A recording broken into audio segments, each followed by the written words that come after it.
Let's get ready to rumble! Barkley, 24. The champ is here! The champ is here! The champ is here! The champ is here! The champ is here! The champ is here!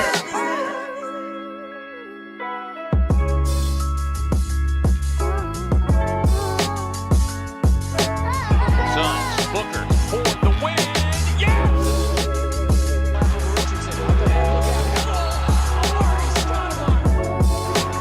Booker, this is for the win.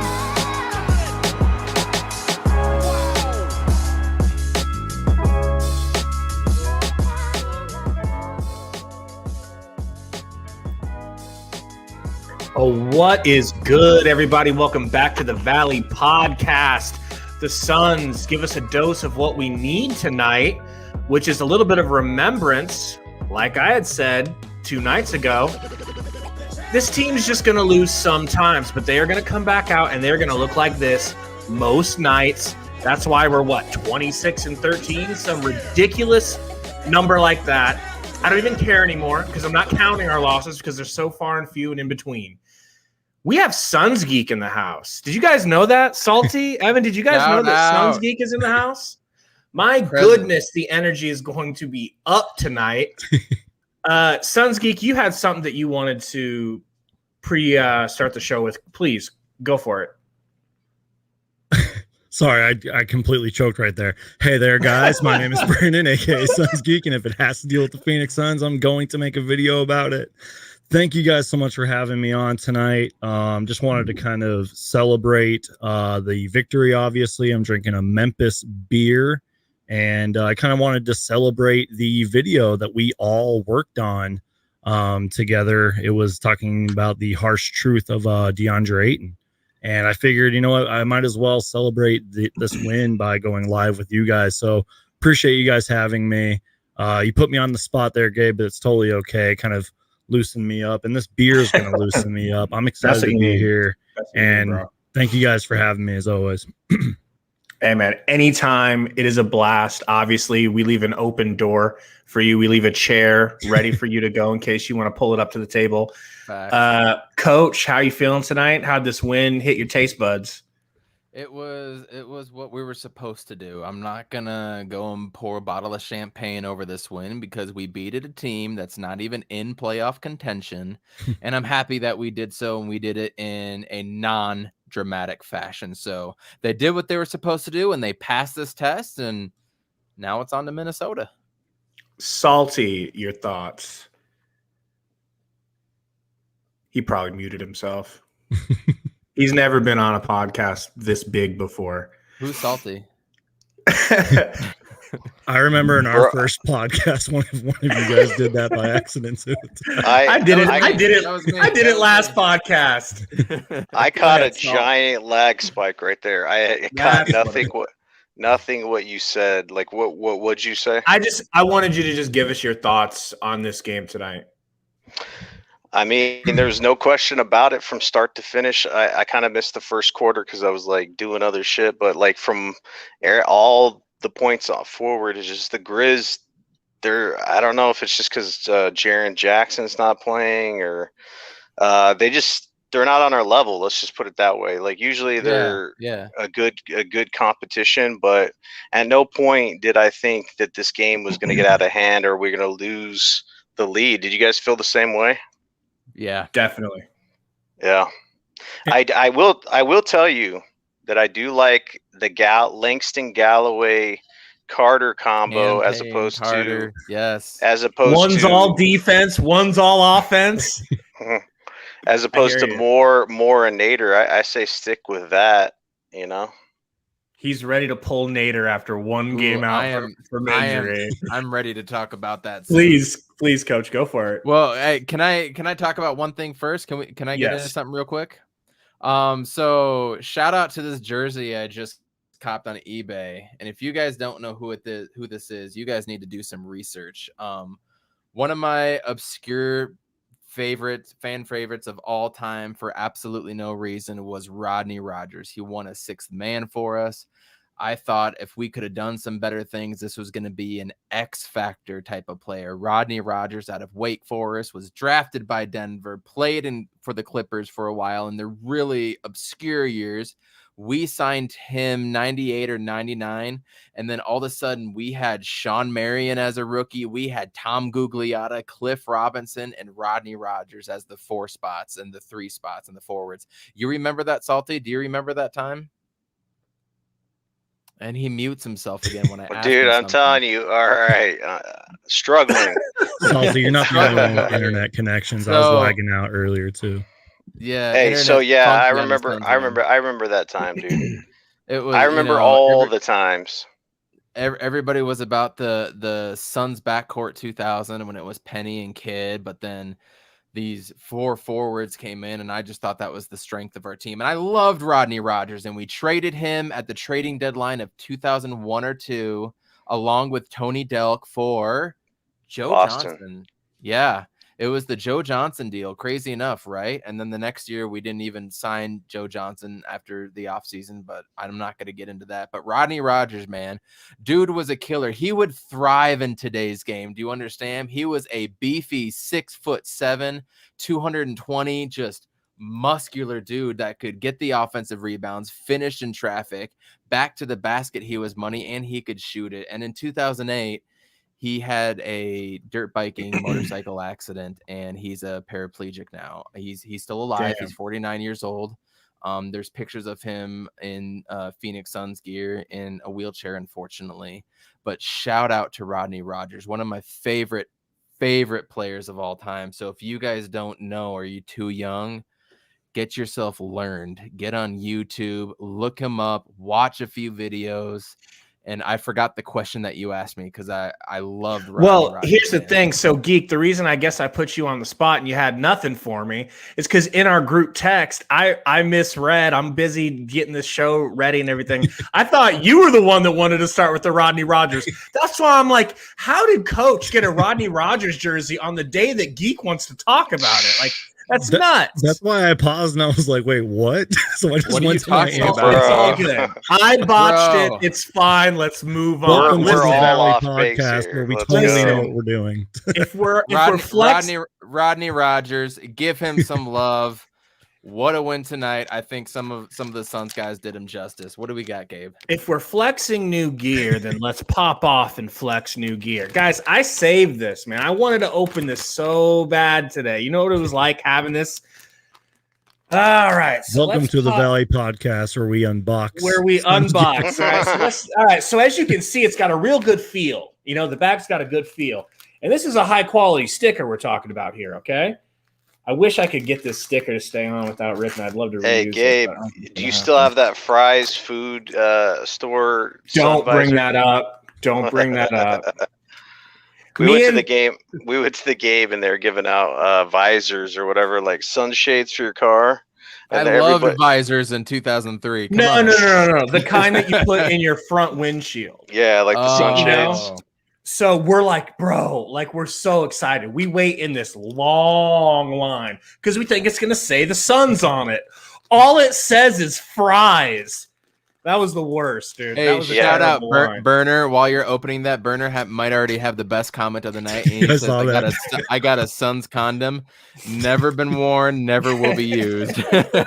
Erner, you are too much, but at the same time, you are a live stream I bet. legend. Why do I feel like he's not? All right, guys, we've got the bag open. I do want to see proof, Burner. All but right. Go for it, Gabe. Ooh, Can you go? Hold on, Gabe. Gabe, go ooh, full screen. yeah. Full screen. Full screen. Full Okay. screen. All right.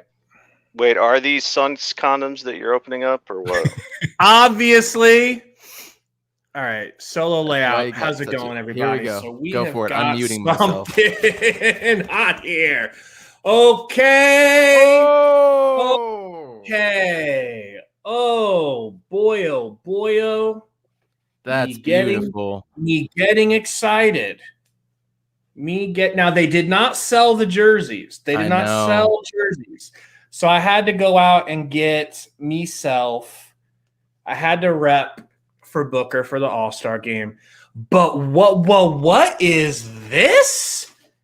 I think they put something else in this bag. Wow. Could So it those are the be? condoms. Those are the condoms. Now that I see that All-Star shirt quote in person, it looks a lot That's better. not the jersey, is Did- it? Or did you get another? It looks a Chris Paul lot jersey? better in person. Did we Should have have. two All Chris Stars? Paul. There you go. Did we? If I can figure it out. Technically, you I guys think- only had one All-Star. Those look like the shirts they shoot out of the cannons for free at It's the kind of games. cool. It looks a lot better in person. though. No, you're gonna. So this Sun shirt I'm wearing right Want now. nipple? Pardon the shit. nip. We're getting Pardon flagged. the nips. Oh my folks. God, this guy! Take off your We're getting hat. flagged. Take off your hat. Take off your hat. Von There Carter it is in the house. There it is. Put some clothes on. I wore this Why did we shirt- have him go full screen? I wore this shirt because this is the first Sun shirt I ever bought. I cut it so I could hoop in it. I'm sorry for Is how this the first unboxing ever on the revealing Valley it is. podcast? It is. It is. It is. It's is. probably I'm going to so be the glad. last. I'm so First glad gonna and be I'm the back. last. Grand opening, grand closing. What the Yeah. hell? We probably just lost 15 subscribers. I This will guy in the stay. sleeveless shirt. A burner I will account says, so this is an OnlyFans preview. OnlyFans Hey, man. preview. I'm weak. Woo! What is it going feels on? good to have Chris Dude, Paul. that shirt looks cool, like cooler in person than it did like Well, online you and know, all that. you know, It could be a little tighter. I'm not gonna Well, it's a large. It's a large, folks. So lie. let's get back to the full screen. Let's get back to the action. I appreciate you guys going through that. That was the action. And What are you I talking will about? stay Gabe Von Carter since he got some good minutes tonight. I'll stay Gabe Von Carter. Burner says Gabe looking like Charles Barkley. I'll take it. I've been called a lot worse. Yeah, shave your beard and then keep the mustache, and you'd be good. I can't- recommend not doing I that. would get thrown in jail immediately, and rightfully so. All right. Where do you guys want to take it from here? Suns get an easy clap W. Hey, I'm Coach? going to interrupt you because of Suns Geek's amazing video. We have to go right into DeAndre Ayton. And I want to give you my grade right away. I thought his help defense off the pick and roll, which was a struggle last game, was superb. Now, Valanciunas got some offensive rebounds after he came out to help. They would shoot up the shot over Ayton, and then randomly, Valanciunas is getting rebounds over Crowder or Bridges, which the dude is a beast. He had 24 and 17. But then his offensive game was a lot better. It felt more decisive, just a little bit more decisive. And I thought he played a great game tonight. I would give him an A- tonight. We all kind of trashed him to a point, and we made a video about it. Our Geek made a video about it. We all were on there, but I thought he played a good game tonight, especially having to defend Valanciunas. So we've got to start with DA, and I think we need to pass it over to the GOAT, Suns Geek here. That's a good grade, and I think you make a good point. And here's the thing: that video I made was not to trash DeAndre Ayton. I trashed him. I am still till this day one of DeAndre Ayton's biggest believers, but it just kind of is what it is. But to answer the question, I think that's a fair grade that you gave him. No offense, but kind of higher than I thought you'd give him, especially after that video. I'd give him a B plus. Is that fair? I mean, statistically, he's not going to blow you away, but like he played fine. He had a few moments of flashes of potential that we've seen before. Yeah, 3 blocks, and he surprisingly had 2 steals too. But it's like I kind of said this too. It's like the fact that Dario's been playing so good, and the fact that winning cures all. Clearly, in this case tonight, it's like I think it's okay that Ayton had a lukewarm game. Is that the word I'm looking for? B plus game, not too bad, not too great. I don't know, B plus. Okay, that's good. Salty.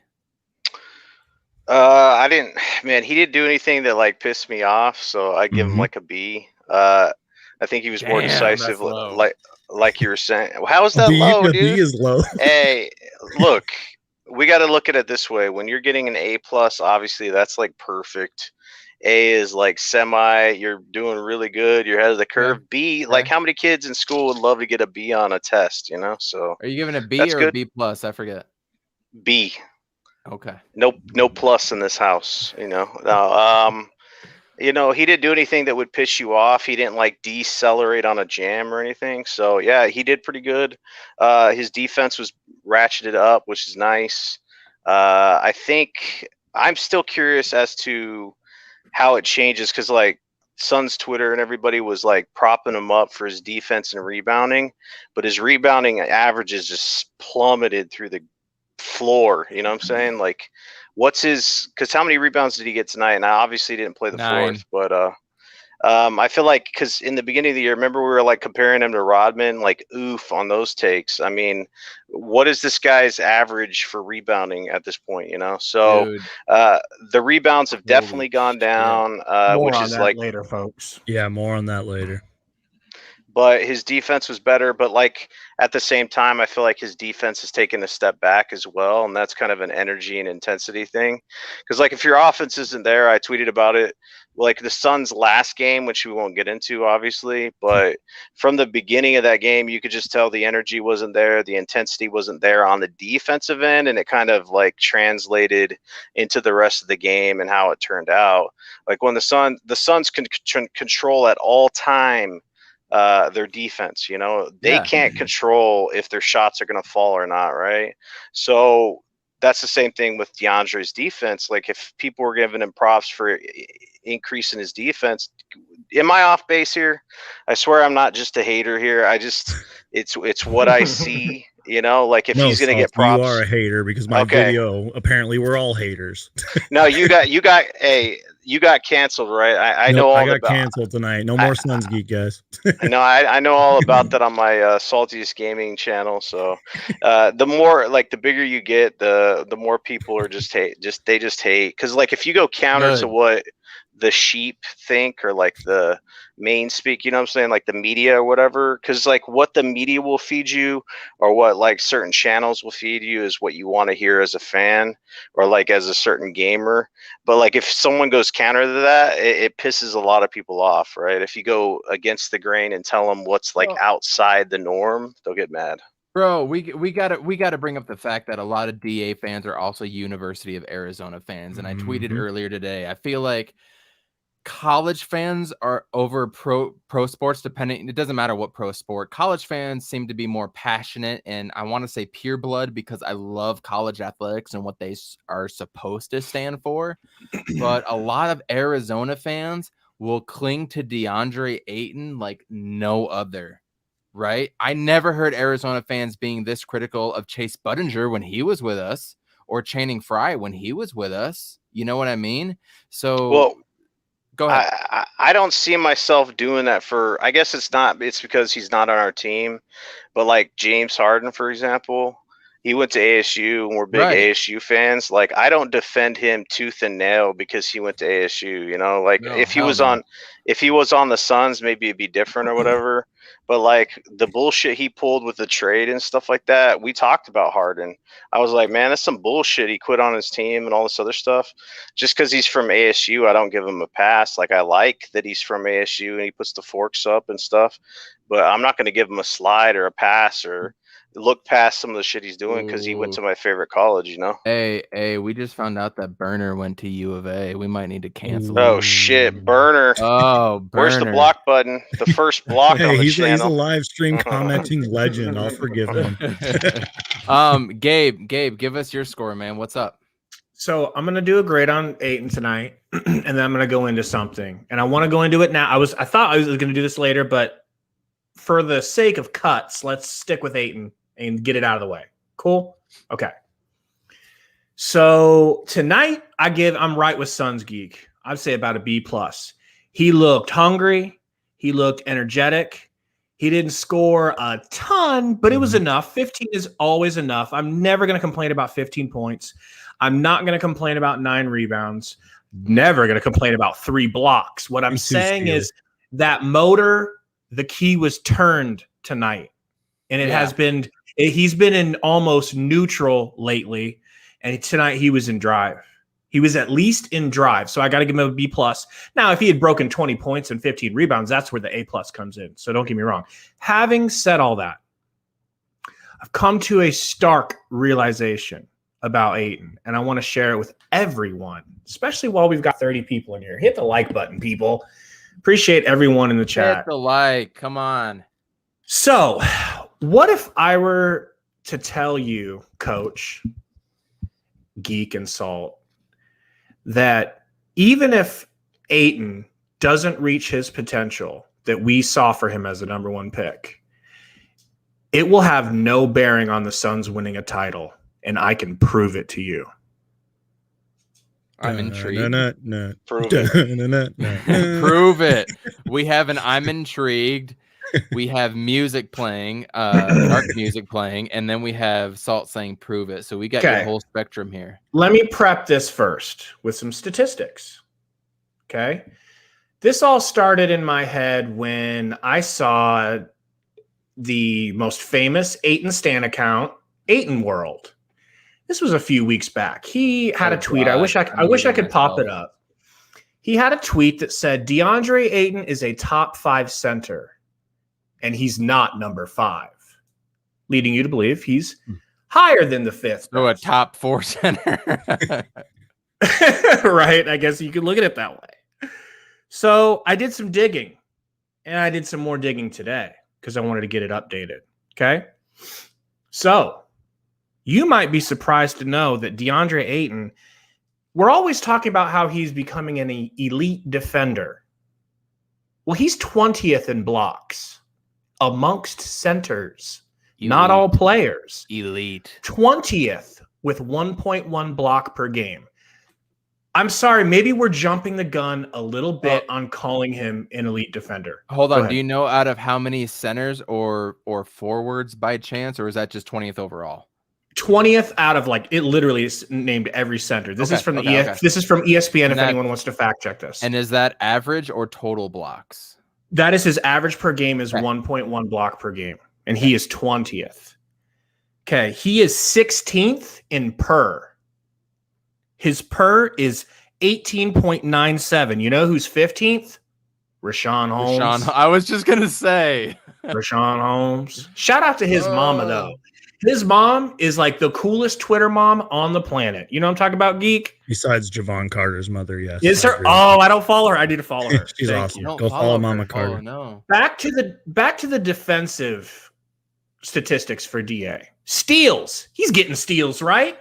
Well, he's 34th in steals. 34th, folks. Top 40. Amongst centers, Geek. Not all players. Okay. Centers. That's not a good stat. But he hits his free throws, guys.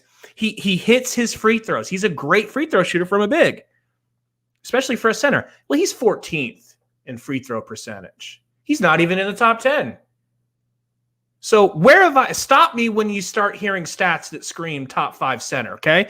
Now, here's where we get to his best rankings. He is 8th in scoring amongst centers at 14.4. 8th, still not top 5. He is 7th in rebounding. Still not top 5. We're looking at 11.2 rebounds per game. Now, remember, last year, he averaged 18-something and 11-something. Like 11, maybe 12. 4, yeah. Maybe it was 18 and 12. No, that stat line. In the 11s. Was it 11s? Okay. 11-4. So debunked Ayton's world. And I'm just saying I want him to be a top 5 center. And I think that's what his center ceiling would say it would be, right?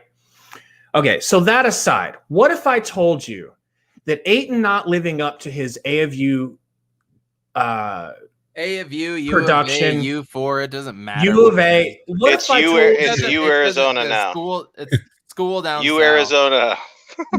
Don't give him that. There's a school down south. Hey, Rob said bald game a different breed. Ayton's in trouble. Yo. Hey, everybody's liking Bald Gabe, man. I was glad you brought up Romp's comment. I wanted to give a huge shout out to Romp because first off, that's my boy. He knows his stuff. Huge basketball fan.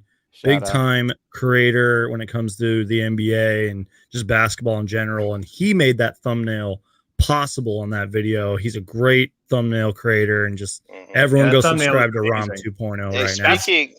Speaking of thumbnails, damn, our thumbnail tonight. Who made that, Gabe? Bro, you made it Who'd because you Good job, hire? Salty. Good You Who'd you job, hire off Salty. of Fiverr for Because- that? because Romp did such a fire job. We were trying to match Okay. Romp's energy. Literally, that's what it was. Yeah, Gabe's like, hey, if you want to, if you're not, what'd you say? You wrote me into it somehow. Nah, it was a pleasure. It was a He pleasure. said, he said, do better than Romp or don't be on the podcast. Is what No. he said. Oh, okay. I was in that text. So, Alvaro, what's going on, man? We appreciate you in here. He says Gabe's just a DA hater. Steals, scoring points, defense is overrated, anyways. No. I don't think any of those things are overrated. But I mean, he's probably joking. But here's the thing: he's known as a defensive player. I'm just pointing out that he's not even cracking top 20 or under top 20 in any defensive category. So if defense is his thing, he's hanging his hat on right now. He's not even technically, statistically getting that done amongst centers. Now, here's where I throw an insane twist your way, and I prove to you that it does not matter. The Suns will not have their championship possibilities dampened in any way due to him not reaching his potential. And if he does reach his potential, Okay. Oh, are you talking about playoff positioning and where we end in the season, or are we I'm talking about saying- moving, or are we talking about getting through the playoffs and winning series? all of it. Winning Shit, man. a title, it doesn't matter if Ayton reaches. What would you say would be the full success? Him sniffing Joel Embiid's level, him getting close to Joel, right? That's Ayton at his highest. Am I wrong? Joel Embiid's stats pulled up, by the way. Okay. You're talking about Yo. 26 and 13. I'm Salty, saying- come on, man. I'm waiting for the punchline here, dude. There ain't no punchline. Punchline is I hit you, you hit the floor. All right. So here we go. This better Okay. be good with this build up, dude. That's all I'm telling you. Salt Hey, if has this no- is not Whoever- the best shit I've ever heard, Salt you get has no- L's That'll be spam in fine. the chat, bro. That will be fine. That will All right, be Shout out fine. go ahead. Maxwell. Fellas, Maxwell we knows are what's up. looking at a list. First of all, I would like you guys, without looking at this list, Coach, for a second, why don't you guys tell me in the last 10 years who you think center-wise has the most titles? Tim Duncan. In the last Yeah. 10 years. Oh, last 10 years, sorry. Center listening. only. David Robinson, Last 10 It- years. it's- I thought I wasn't Well, that's a listening. dumb. Shaquille That's a O'Neal. stupid. No, that's a stupid question. No, man. I'm going to You say can't- Tim. Wait, Tim Duncan It's was a the center. guard-centric league. You can't even say that. That's Is that his your point. point? Is that what That's you're his doing? My point. Wait, my please don't point- tell me that was the build up for that. Let it that flow, explosion. fellas. No. Let it slide out. Shit. Let it Dre slide out. Iguodala has the most titles. I don't know. The center Small for the ball last Iguodala. the center for the last decade who has the most titles is JaVale McGee. Oh, JaVale God. McGee. Future JaVale Phoenix Suns, McGee. JaVale Man, McGee. that is so stupid. It's a Now- guard-centric league. What are you talking about? Bro, In the this last just 10 points years, to it is. why the Suns shouldn't have drafted Ayton. Is that what? Yes. Was that Hear your me point? out. Hear me out. We're gonna go over this one by one. Los Angeles Lakers. This was JaVale McGee and a washed up Dwight Howard. Bro, you're Okay. making me more sad that we didn't draft Doncic, bro. Like this Toronto worked out. Raptors. Toronto Raptors. Who is their center? I have it written down. It was what's his name? They traded Valanciunas for him. Marc Gasol. Marc It was Gasol. Marc Gasol. Stop me when you tell me you've heard a top flight center. Golden State Warriors this year was JaVale McGee. This year was JaVale McGee. Then we go to Cleveland, where we have Tristan Thompson. You could consider. Is he top flight, fellas? No. No, Then we go and he got a 5-year, $80 million deal out of that, by the way. That could happen to us. Golden State Yeah, Warriors man. here. We have your boy, Festus Ezeli. I'll say that again. Festus Ezeli. All right. Okay. We get your point. We don't need to go through all of them. So what this I'll points go out real is quick. I'll go real No, quick. no, Let me no, go wait, real quick. Damian Jones was Wait. almost Real championship. quick. Real quick. Don't Splitter. forget. Tiago Splitter. Coach was a Birdman. Joel Anthony. Birdman. Tyson Chandler. This is Andrew what Bynum. happens when Hey. Gabe has control of the podcast. Mute So yourself. no, Yeah, I this do. is what happens that clearly tells I you love you. a simple breakdown of a simple stat line would tell you that it was a pretty easy choice not to draft DeAndre Ayton. If you looked at that, because centers aren't impactful anymore in this league. So why would you waste your draft pick on a number 1 pick Ryan McDonough. on a center? God damn it. You know that And now. we're not Robert geniuses. Sarver, not even McDonough. It's Sarver, man. We're not geniuses here, but look at men lie, women lie, stats don't lie, numbers don't lie. And if you're breaking it down like that, why try to make a wheel out of a square when the circle works, right? That's the problem. You're drafting a center to be the second coming. Why would you do that? If it's a guard-driven league, the clear choice would have been Doncic, even with all the question marks. And we're not GMs, we're not analytics guys, but that tells you everything you need to know. Why you wasted your draft pick, no matter what Ayton does. If he was even an all-star right now, it doesn't matter, because this is not a center league. This is not a Tim Duncan, Olajuwon league. This is a guard-driven league. So why would you go outside the box? That's the question to all three of you guys. Robert Sarver, U of A alum. And I'm not saying anything else. So all the U of A alum just Can I say something, though? Because this is kind of going on the other side of the road here, and hear me out. Yes. Bring us back. back. Try not to forget where the Phoenix Suns were in 2018. Okay? Just remember that. We were a lottery team. I don't remember how many wins we won. DeAndre Ayton was in our backyard, and he looked like a more athletic version of, I don't know, Shaq or whoever you want to put. You do your own comparisons. Did I lag out?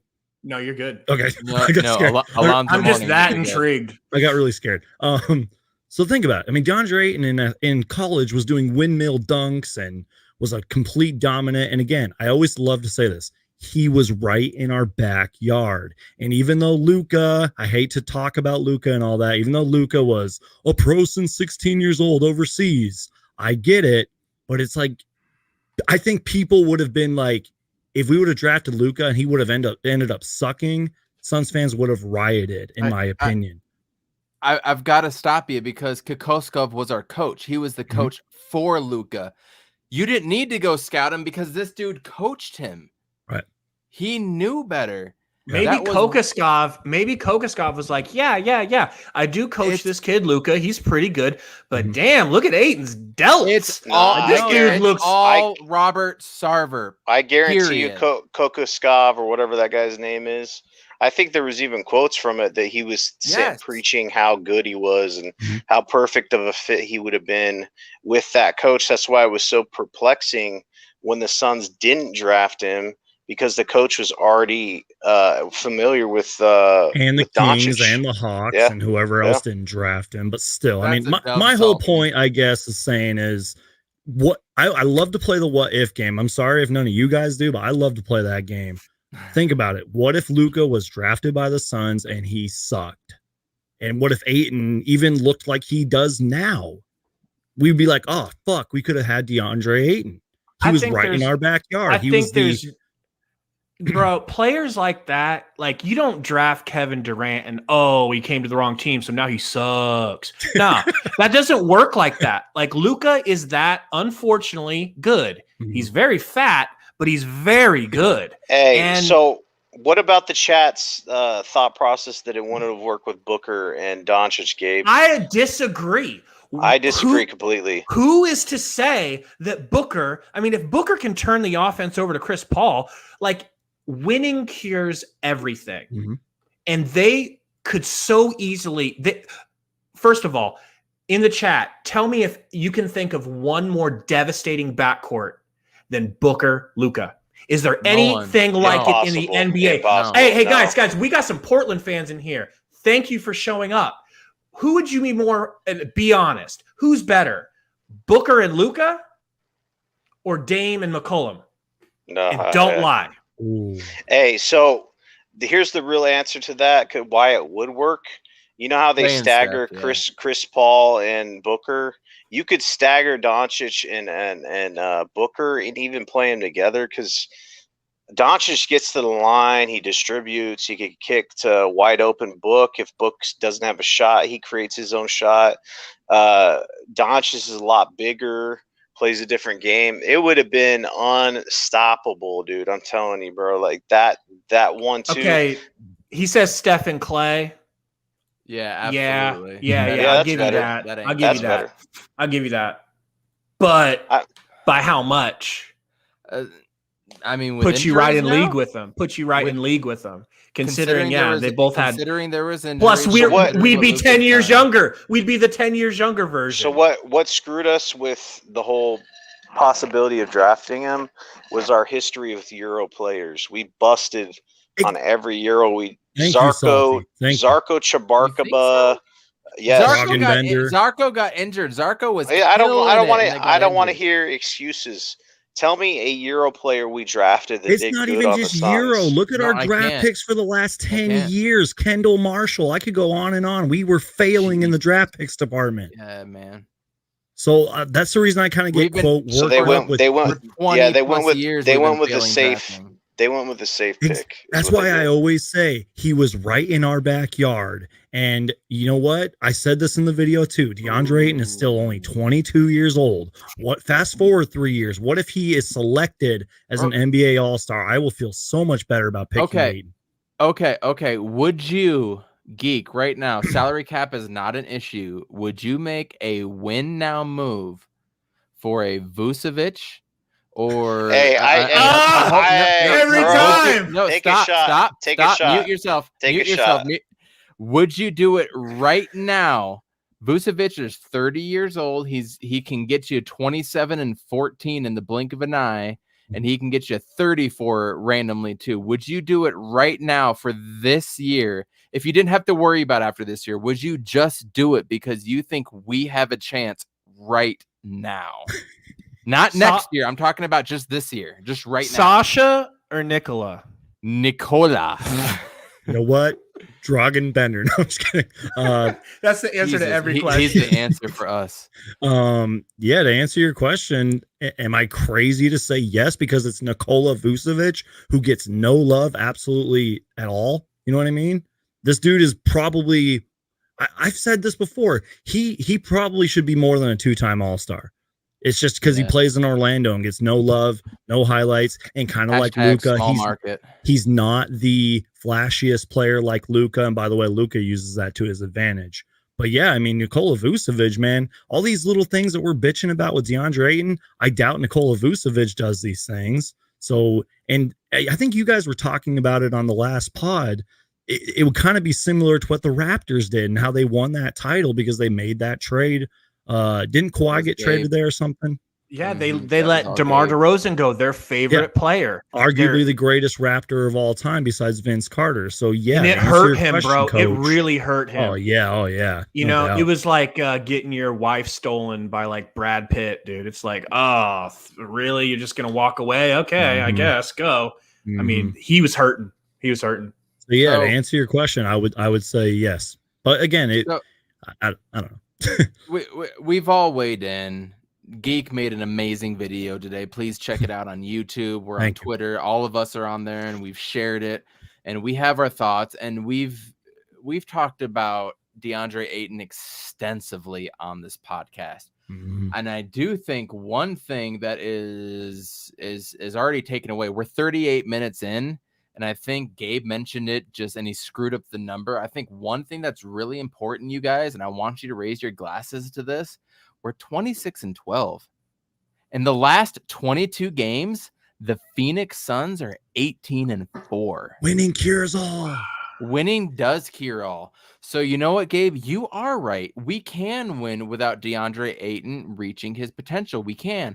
Now, if we were to go to the finals and play the Nets, we would need to have Saric randomly get a 43-point game, which I tweeted out. We're going to need Crowder to randomly get 23 points. We're going to need Bridges to not go on these cold streaks. And I don't know if right this second we can do it, but you're right. We can indeed go ahead without Ayton reaching his ceiling. But wait, we can do it this year. This year. I don't know about next year. I don't know about the year after. And Geek and Gabe and Salty, I don't know what DeAndre Ayton's going to give us the next 2 games against Minnesota, and that scares me. I have a feeling one of these games is going to be really close because it is hard to beat a team 2 times in a row. Even if it's the damn Minnesota Grizzlies. Timberwolves, they're the worst Anybody. team. We should be able to beat them, but they're filled with NBA players, and we don't know what we're getting out of our star center. He played in the fourth quarter. He did good things, but yeah, Gabe, take it over from me, please. I just want to summarize my hypothesis. All right, Salt, since you were giving me the most flack. All right, listen. I love you, Salty. Okay, just you guys answer me this real quick. Who do you think is better right now? And really, like I would say, even at the prime of their career, who's better, DeAndre Ayton or JaVale McGee? I say DA. I say DA. Are we Salt? Wait, what was the question? Who's better? Who's better over the course of their career at any point? DA or JaVale McGee? What? Is that a real question? It's a simple question. Yeah, it's a simple Bro, question. what the fuck is this? DA. You doing DA. shrooms? You doing shrooms? DA. So my point is, Salt. All right. My point is, JaVale McGee's got the most titles at center in the last decade. Bro, We don't have LeBron. We don't have LeBron James. Yeah. We don't have Steph Curry. Bro, Yeah, but we have Chris Paul and Devin Booker. Can we get some L's in the chat, Exactly. bro? Thank you, Geek. Thank you. No, that's great, Geek, but none of them have a championship, though. Oh, that depresses Just me. L spams in the chat, bro. Sorry. That I depresses love me. y'all, but that's the difference. Mhm. That question. Who's better? I was waiting for it. Yeah, JaVale but McGee or that's because you're taking it the I wrong thought you way. were going to say like Nikola Vucevic or DeAndre. No. The question is, do we have a center on our team better than the center who has more titles in the last decade than any other center? Hey, but Okay. I can easily say that Robert Horry has 7 championships. It doesn't mean he ain't shit. You know what I'm saying? Robert Horry. He has 7 real. championships. So what does that mean in the grand scheme of things? It's just you could pick and choose. He wasn't a what stats- starter. He wasn't a starter. But you could pick and choose talking whatever starting stats you center. want. I do think that your point is valid about the center because it's not just one player. It's not just JaVale McGee. It's like if you take a 10-year sample and you say, who are the centers on these teams? And it was just no-namers, which you'd already proved. That proves that the center position isn't as important as it was back in the 90s or whatever with Hakeem Olajuwon and Patrick Ewing and all these other centers. It's evolved. So I get you on that, but the specific player argument, I don't roll with that one. You know what I'm saying? I don't go with that. My homie Rom from 2.0. Rom, Yeah, he's saying, unpopular opinion. Give Ayton 20 shots a game like Vucevic in Orlando. He's averaging 20 plus, and Ayton, he's point. better defender / rim protector in his opinion. Hey, no, Rom, I he wanna, won't shoot 20 shots. He won't take 20 shots. No, Gabe, he's a beta male. Okay, he doesn't want to mess up. Mhm. He doesn't want to make mistakes. You can see that. So, like, if you took Chris Paul out of the equation, I think that, like, because we were saying, Chris Paul on the team, DeAndre Ayton is going to get better and this and that. DeAndre Ayton doesn't want to make mistakes, and that's why you see that in his game. Like, that's why he passes out or defers to other players because he feels like they're better than him, you know? Booker, CP3, anybody else, you can name it. Like, shout out to Kiz. He said DeAndre Ayton's the 4 or 5 option on this team. Now, I ask you, who's the other players after Booker and Chris Paul that are our options? Is Mikal Bridges or Jay Crowder, whoever's open. Doesn't matter what it is. So he's, I agree mean, to with be that, a Coach. 4 or 5 option, you're just one of the boys out there. Like, if you get the ball, you get the ball, right? At past, Yeah, man. because CP3 defers on his shot. They were talking about it in the Suns broadcast tonight. They were saying that CP3, even when he was with the Clippers, the coach had to come to him and say, "Shoot the ball, man," because he just is a natural distributor. So, I mean, CP3 is an alpha male, but he's trying to distribute. So once you get past Booker, because Booker is that alpha dog that wants to get his shots. He will get his shots. From that point forward, once it goes out and it distributes through the Suns team, I don't really have a specific name I would go to that would say, hey, that's the third option on this team. You guys understand that? Yes. Is that more indicative of DeAndre Ayton or Monty Williams? It's Monty's. It's his system. Offense. Okay. It's his system, and I'm going to tell you that. And that might be another reason why because DA doesn't demand the ball because he's been coached not to. And he's Romp is a huge believer in that Monty Williams is not using DeAndre Ayton the right way. And that's why I mentioned that in my video. I've had multiple talks with my good friend Romp 2.0. Go subscribe right now. Because this guy, he's just like, I think Monty Williams isn't using him the right way, yada, yada, yada. Basically, my rant about that is I've converted Romp 2.0 to a Phoenix Suns fan, and I've made him the biggest DeAndre Ayton fan. But in all seriousness, though, he's a huge Sixers fan, so we're always having talks with, DeAndre Ayton and Joel Embiid, and that's why I got Embiid's stats pulled up just in case. So just in case you need to go there. To your point, Gabe, or whoever said that, if he had more shot opportunities, let's just say he was on an ass team, right, that had no stars, and DeAndre Ayton was the only player that could get shots, or he didn't have to defer to anybody. It was a traditional system. He's getting 25 shots a game or whatever, 20. He'd be putting up numbers. He would. He would be. But I would argue that as the first overall pick, the first overall pick of a team, why does he feel like he doesn't like? I'm certain that he has that leeway with coach. Like, I don't feel like the coach doesn't want him to shoot.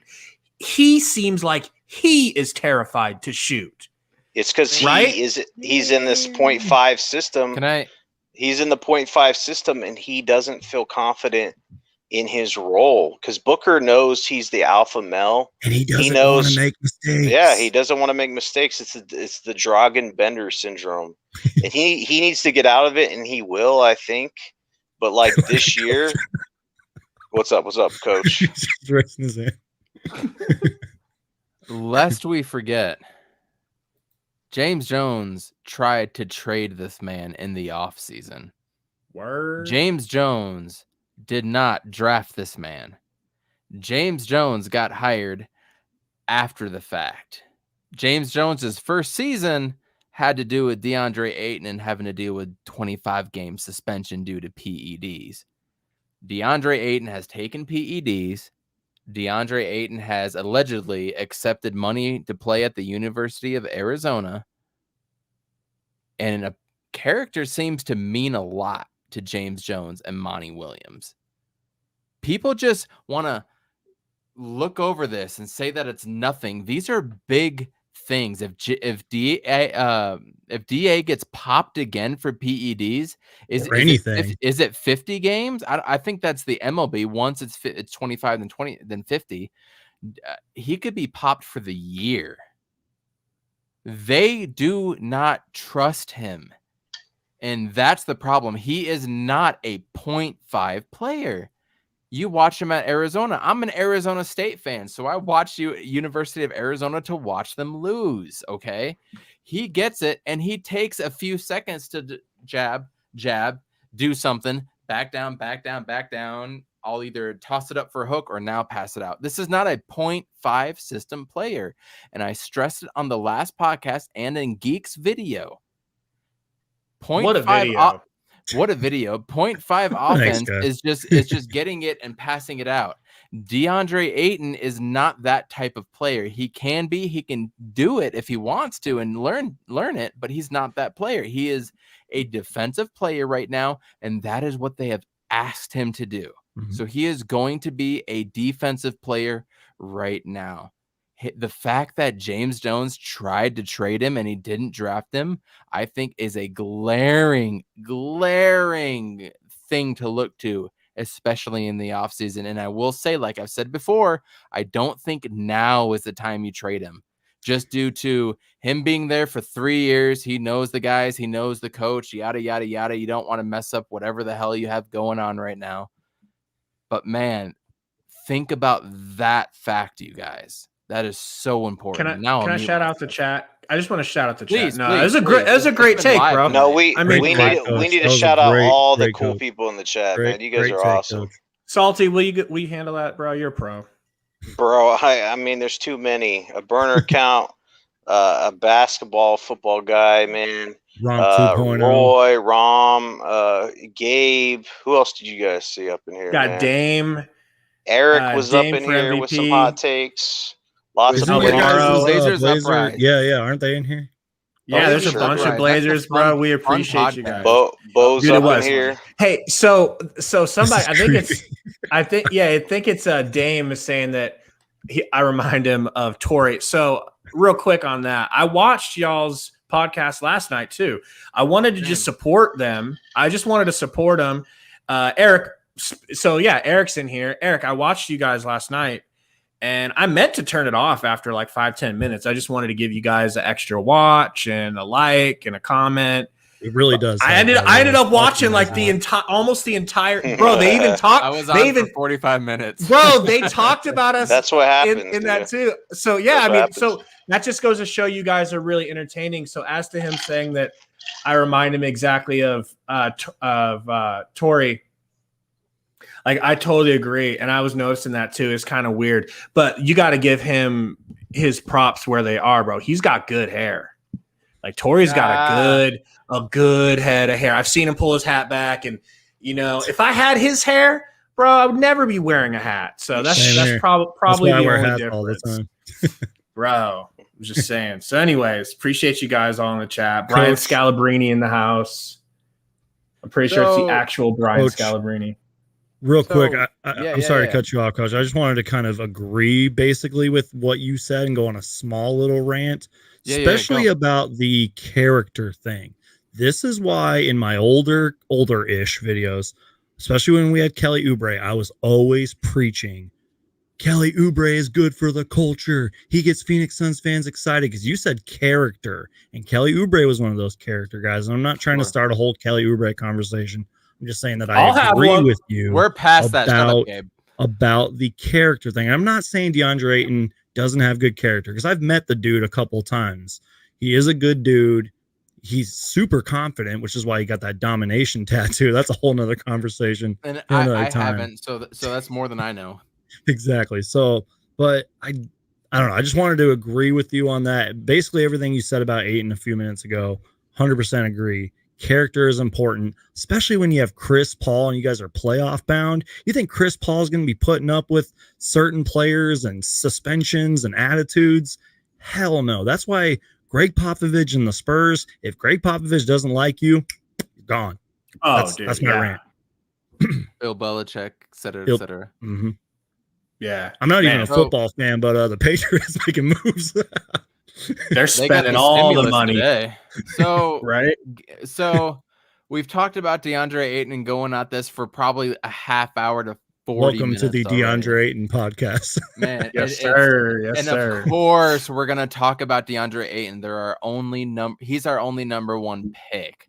We're in a playoff situation where we could potentially be the one seed or a 6 seed, and we go as far as DeAndre Ayton take us. Even Salty will say that, unfortunately. And that's where we are when he averages 14-2. But y'all think we can talk about the game? Let's do it. So Langston Galloway got first quarter minutes. Langston Galloway, everybody. Why would we talk about the Suns Grizzlies game? Why? Right? Because we this isn't that podcast. We blew them out. It's like, what do you? Burner account wants to talk about Master Splinter. Can we talk about Master Splinter, please? The campaign is going to see that. And he's going to like kill us all. He's healthy. He's going to laugh. He'd laugh at it, dude. First of all, I would love to be compared to Master Splinter. He raised the Ninja Turtles. How much better does it get than that? Master Splinter is the shit in my book. Can somebody please come up with a campaign Master Splinter meme? Like please, and tag me and or like Salty Photoshop some jersey or something. Something. Like did we lose? We just lost Salty. What happened? I think he'll be back. So yeah. Your boy Master Splinter campaign looked great, and I'm the biggest campaign fan. I'm the one that used to be a campaign stan account. I'm just No, kidding. I had a stand account, and I'm the ones. I don't think I've heard you Campaign. say it yet, Geek. I'm already ready to give the starting point job. No, over to no. campaign Now you hit when yourself. Chris Paul leaves. No, hit yourself When he right leaves. now. See, this is No, the kind of hit hatred yourself. I get. I mean, he thinks that I'm lying. No. Why you always lying? I mean, I Geek, love campaign. No. I love No. campaign, but he ain't ready. Tell me, preach, Geek. Come on. I'm saying keep him with the Suns. Let him continue his tutelage. Jesus Christ. And then when Chris Paul leaves, let him have a shot. And I then you just don't have to pay remember- big money. If I remember correctly, and I have been drinking, so my memory's bad, but I was either on my podcast with you guys or yours. I remember we talked about that, and I said, not yet, but maybe, because you yours? guys know me. I'm a big what if guy, but not yet. I think Geek's just being nice, bro. He's just saying. I appreciate I it. think every time I've heard him, I can read between the lines and see he's not about campaign taking over as a point guard, and I'm right there with him, dude. I'm right there with him. But it's when okay Suns- because go ahead. when Suns Geek says not yet, he means shut up, Gabe. Listen, Too nice, man. it's okay because I like being on that island because when you guys have to cross in your little rickety rafts and come over to Campaign Island where I've been chilling, sipping on Mai Tais, sunning my body in the beach, then I'll be like, nah, I might let the bridge over. I might. And you guys will be like, wow, why didn't we see it when you did? But that's fine. That's fine. We'll wait. We have time. I will. We said it from the beginning. Campaign and Javon Carter together is a magical combination. And then you throw in this guy named Langston Galloway to shoot threes. Yeah. Like I love. He did seeing more that than that tonight, though. Yes. No, he was I driving love it. seeing- He was He was driving it. driving it. He was D'ing up, and then you had Frank Kaminsky and Dario Saric behind you. There was something about that five backing up the starting five that just kind of does it to me. I don't know, you guys. So before we started this live stream, Gabe was getting all the stats ready, and he was like, "Oh, who should our fourth guy be in the stats ticker box down here?" And I said the entire bench, and I mean that the entire bench played great. The Suns played great tonight. It was just one of those games. I think I've seen a couple comments talking about Jalen Smith. Jalen Smith even surprised me tonight. What did you guys think? Bro, He had a block that was a block, and nobody can tell me that was different. Go away. he's just, man, I feel bad for Jalen. Shout out to Sticks, man. My MVP. I believe in I believe The most believe- important player on the Suns. dude, if he was playing More more important minutes, than we would Chris Paul. definitely we'd be locked for championship, bro. I don't even know what to tell you guys. Why you always lying? You needed it. Tyshawn Alexander for starting point guard. His goggles just say it all, man. This guy he has potential up the yin yang, and He's got potential coming out of his goggles. he's beaming potential out of his goggles like Cyclops.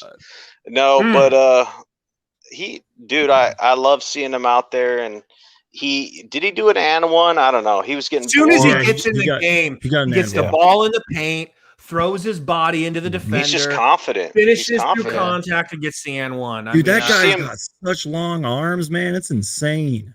Did you see him posting up like confidently? I'm like, dude, if DA had like a 0.5 of this rookie's confidence, this 0.5, guy's. I see what you did there. He does This guy have comes. he has What's a up? 7'2" wingspan. Go Salty. He's bro. I'm telling you, give this guy a year. The COVID year kind of got him derailed, but this guy is going to make people wish they drafted him, man. Because honestly, like we saw flashes of this in the beginning of the year. Like he just has confidence. Number one, you cannot teach that. The alpha male, the talent to back it up. He can throw down like not Amari, but he pick and rolls, and then that corner three just strokes it like he can play right off the bat. He can play. He plays. He can play, man. Simple. I mean, so you give him a year under his belt, the COVID situation gets under wraps, and maybe get him a summer league. Guys, this is why you haven't heard give me him a say- summer league. I haven't said one thing about Halliburton all year, except Summer for league I'm is so important. not taking Halliburton over Sticks until I know what Sticks has, because I've seen too many good things from him in Well, the very little time I've seen him. It's a fit situation. We talked about this, so we won't get on it, but we're so deep of a team, and that you've seen this on other teams as well, right? If you're too deep, you're not going to get these young guys in. It doesn't mean that they suck. Like immediately everybody's talking about bust this or bust that. When these other players are getting minutes like Halliburton, he's playing on a Kings team that's not going to make the playoffs. So would you rather have that, or would you rather have a deep-ass team where a talented player like Sticks can't even sniff minutes because you're so deep?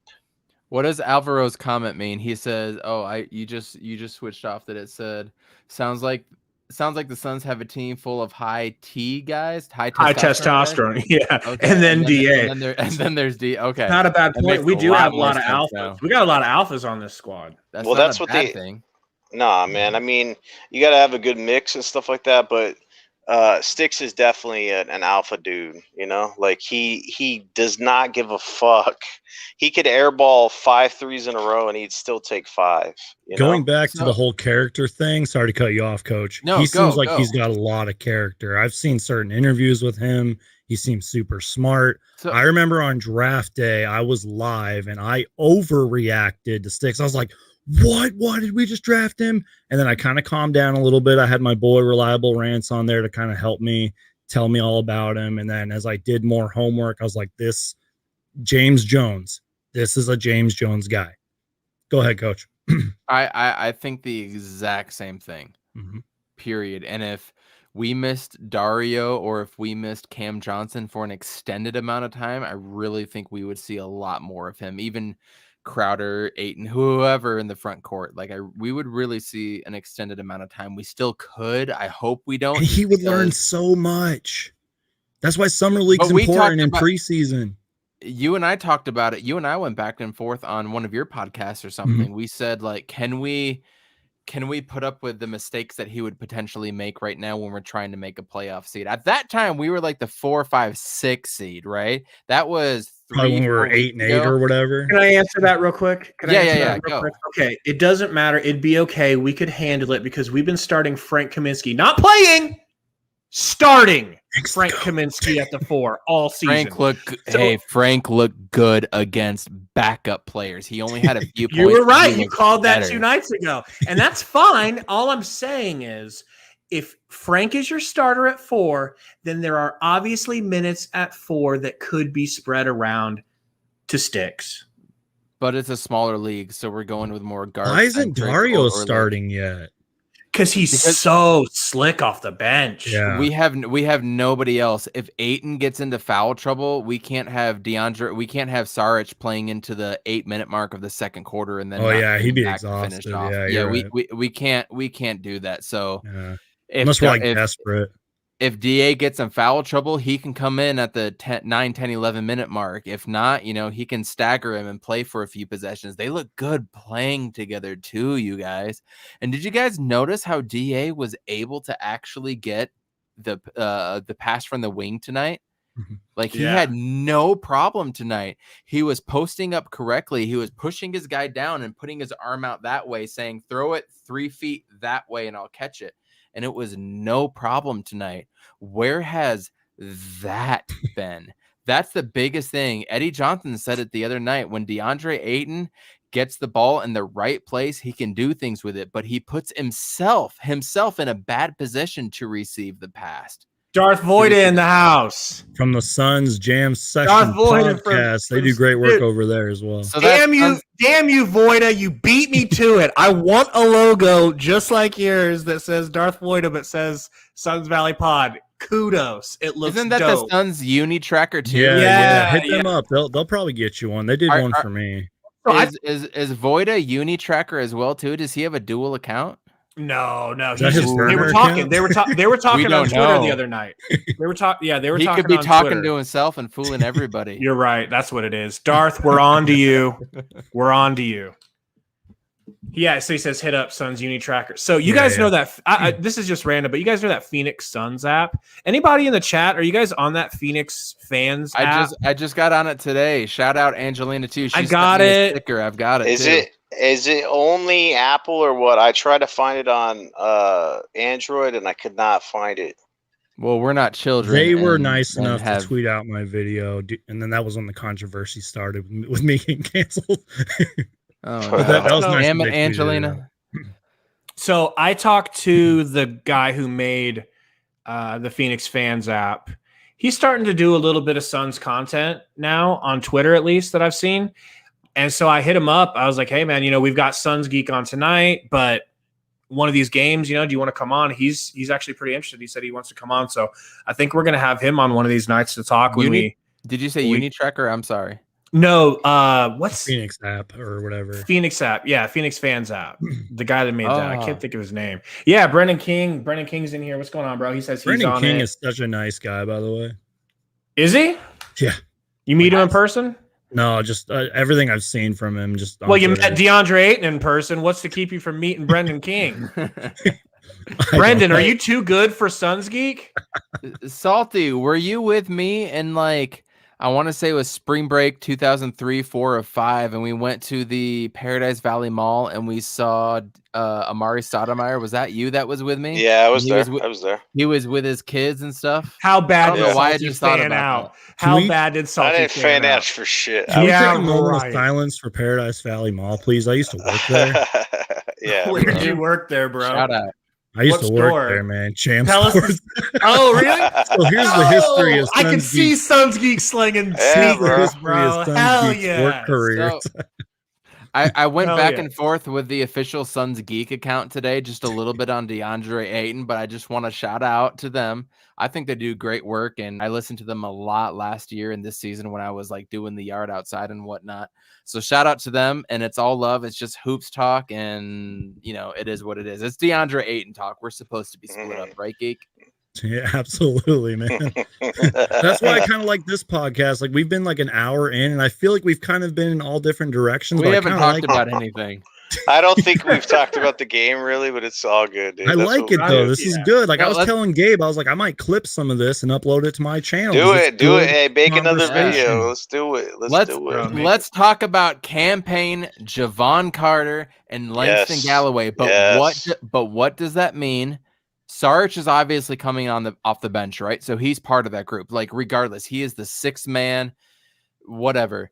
What does that mean for campaign or Cam Johnson and Abdul Nader? Or is this just E'Twaun Moore didn't play at all, you guys? Is this I just forgot about that. what Bro, I don't know what I'll- we're doing. Salty. What are we doing? I'll start off. Going back to the bubble, having Javon Carter in there and that flow with campaign, I like it. And Galloway, there's something about him. I love his fast. He loves to shoot 3-pointers. He has one of the fastest shots in the NBA. And you could tell he was trying to get to the rack. So you could tell that Monty got in his ear and said, "Hey, He hadn't the played reason in why you're 12 or 15 games. Yeah. yeah, the reason why you're not playing is because you're not really driving to the rim. So if you try to, so he took that to heart. So he's trying to get to the rack.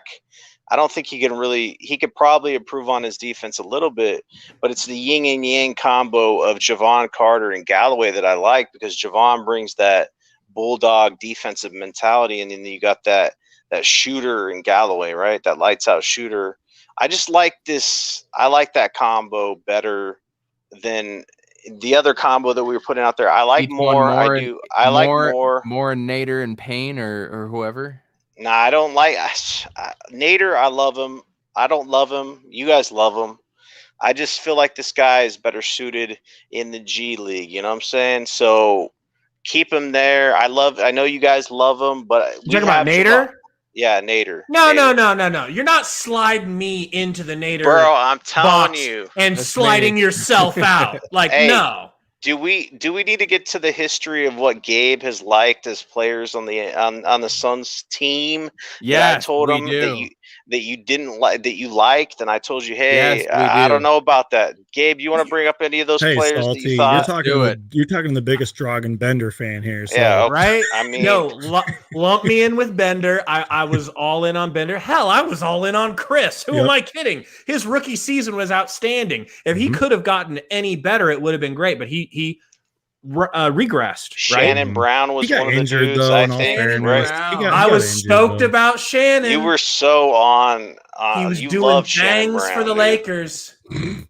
He Did was he? doing I things. could list off a bunch of I players. like that, dunkers, bro. I'm sorry, I like dunkers. Same here. I like dunkers too. You know, I mean, why do you think Zion gets so much love in the media in general? Because he's one of the best dunkers. Chris, I almost said Chris Griffin, Blake Griffin. Chris Griffin. Do you guys remember when we had Taylor Griffin for a short time? Blake Yes. Griffin. Taylor- we Yeah, we always got- get the bad twin. We get the bad Zoran brothers, the Dragic. bad sons. Zoran. Yeah. He's on my cup right here. Look.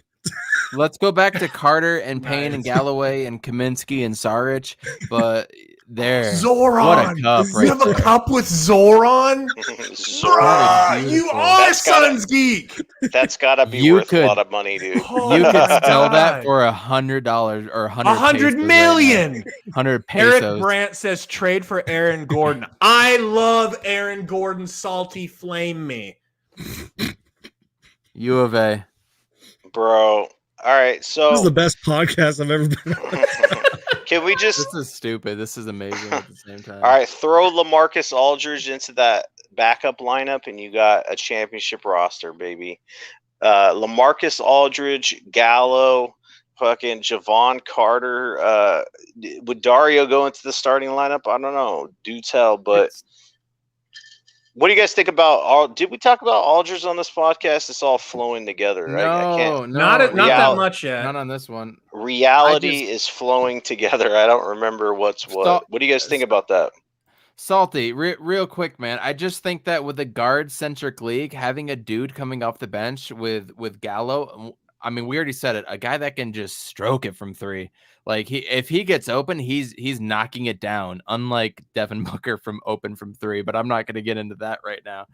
Okay, Devin Booker, when he shoots an open three, it's a guaranteed brick. When there's 17 hands in his face, it's gonna swish like no other. It's the weirdest thing. Anyways, you get a guy like Carter, whose motor never, ever turns off. And then you get Campaign, the shifty, quick, fastest guy in the court that can give you FU threes, as like kids likes to say, is amazing. And then you get Gallo, who can stroke it from the mid-range or three. It's a deadly combination. Now, Salty, you're like me. You're a guy that's like, let's stop him on the defense first and then go down to the other end and see what we can get and go to the rim, which is what Abdul Nader brings. So we've got Nader, we've got Saric, who's obviously going to play, Kaminsky, and Cam Johnson as well. Like, who gets those minutes? I think we would all be in agreement. Like, we would prefer Cam Johnson to probably get those minutes, but when we're full healthy,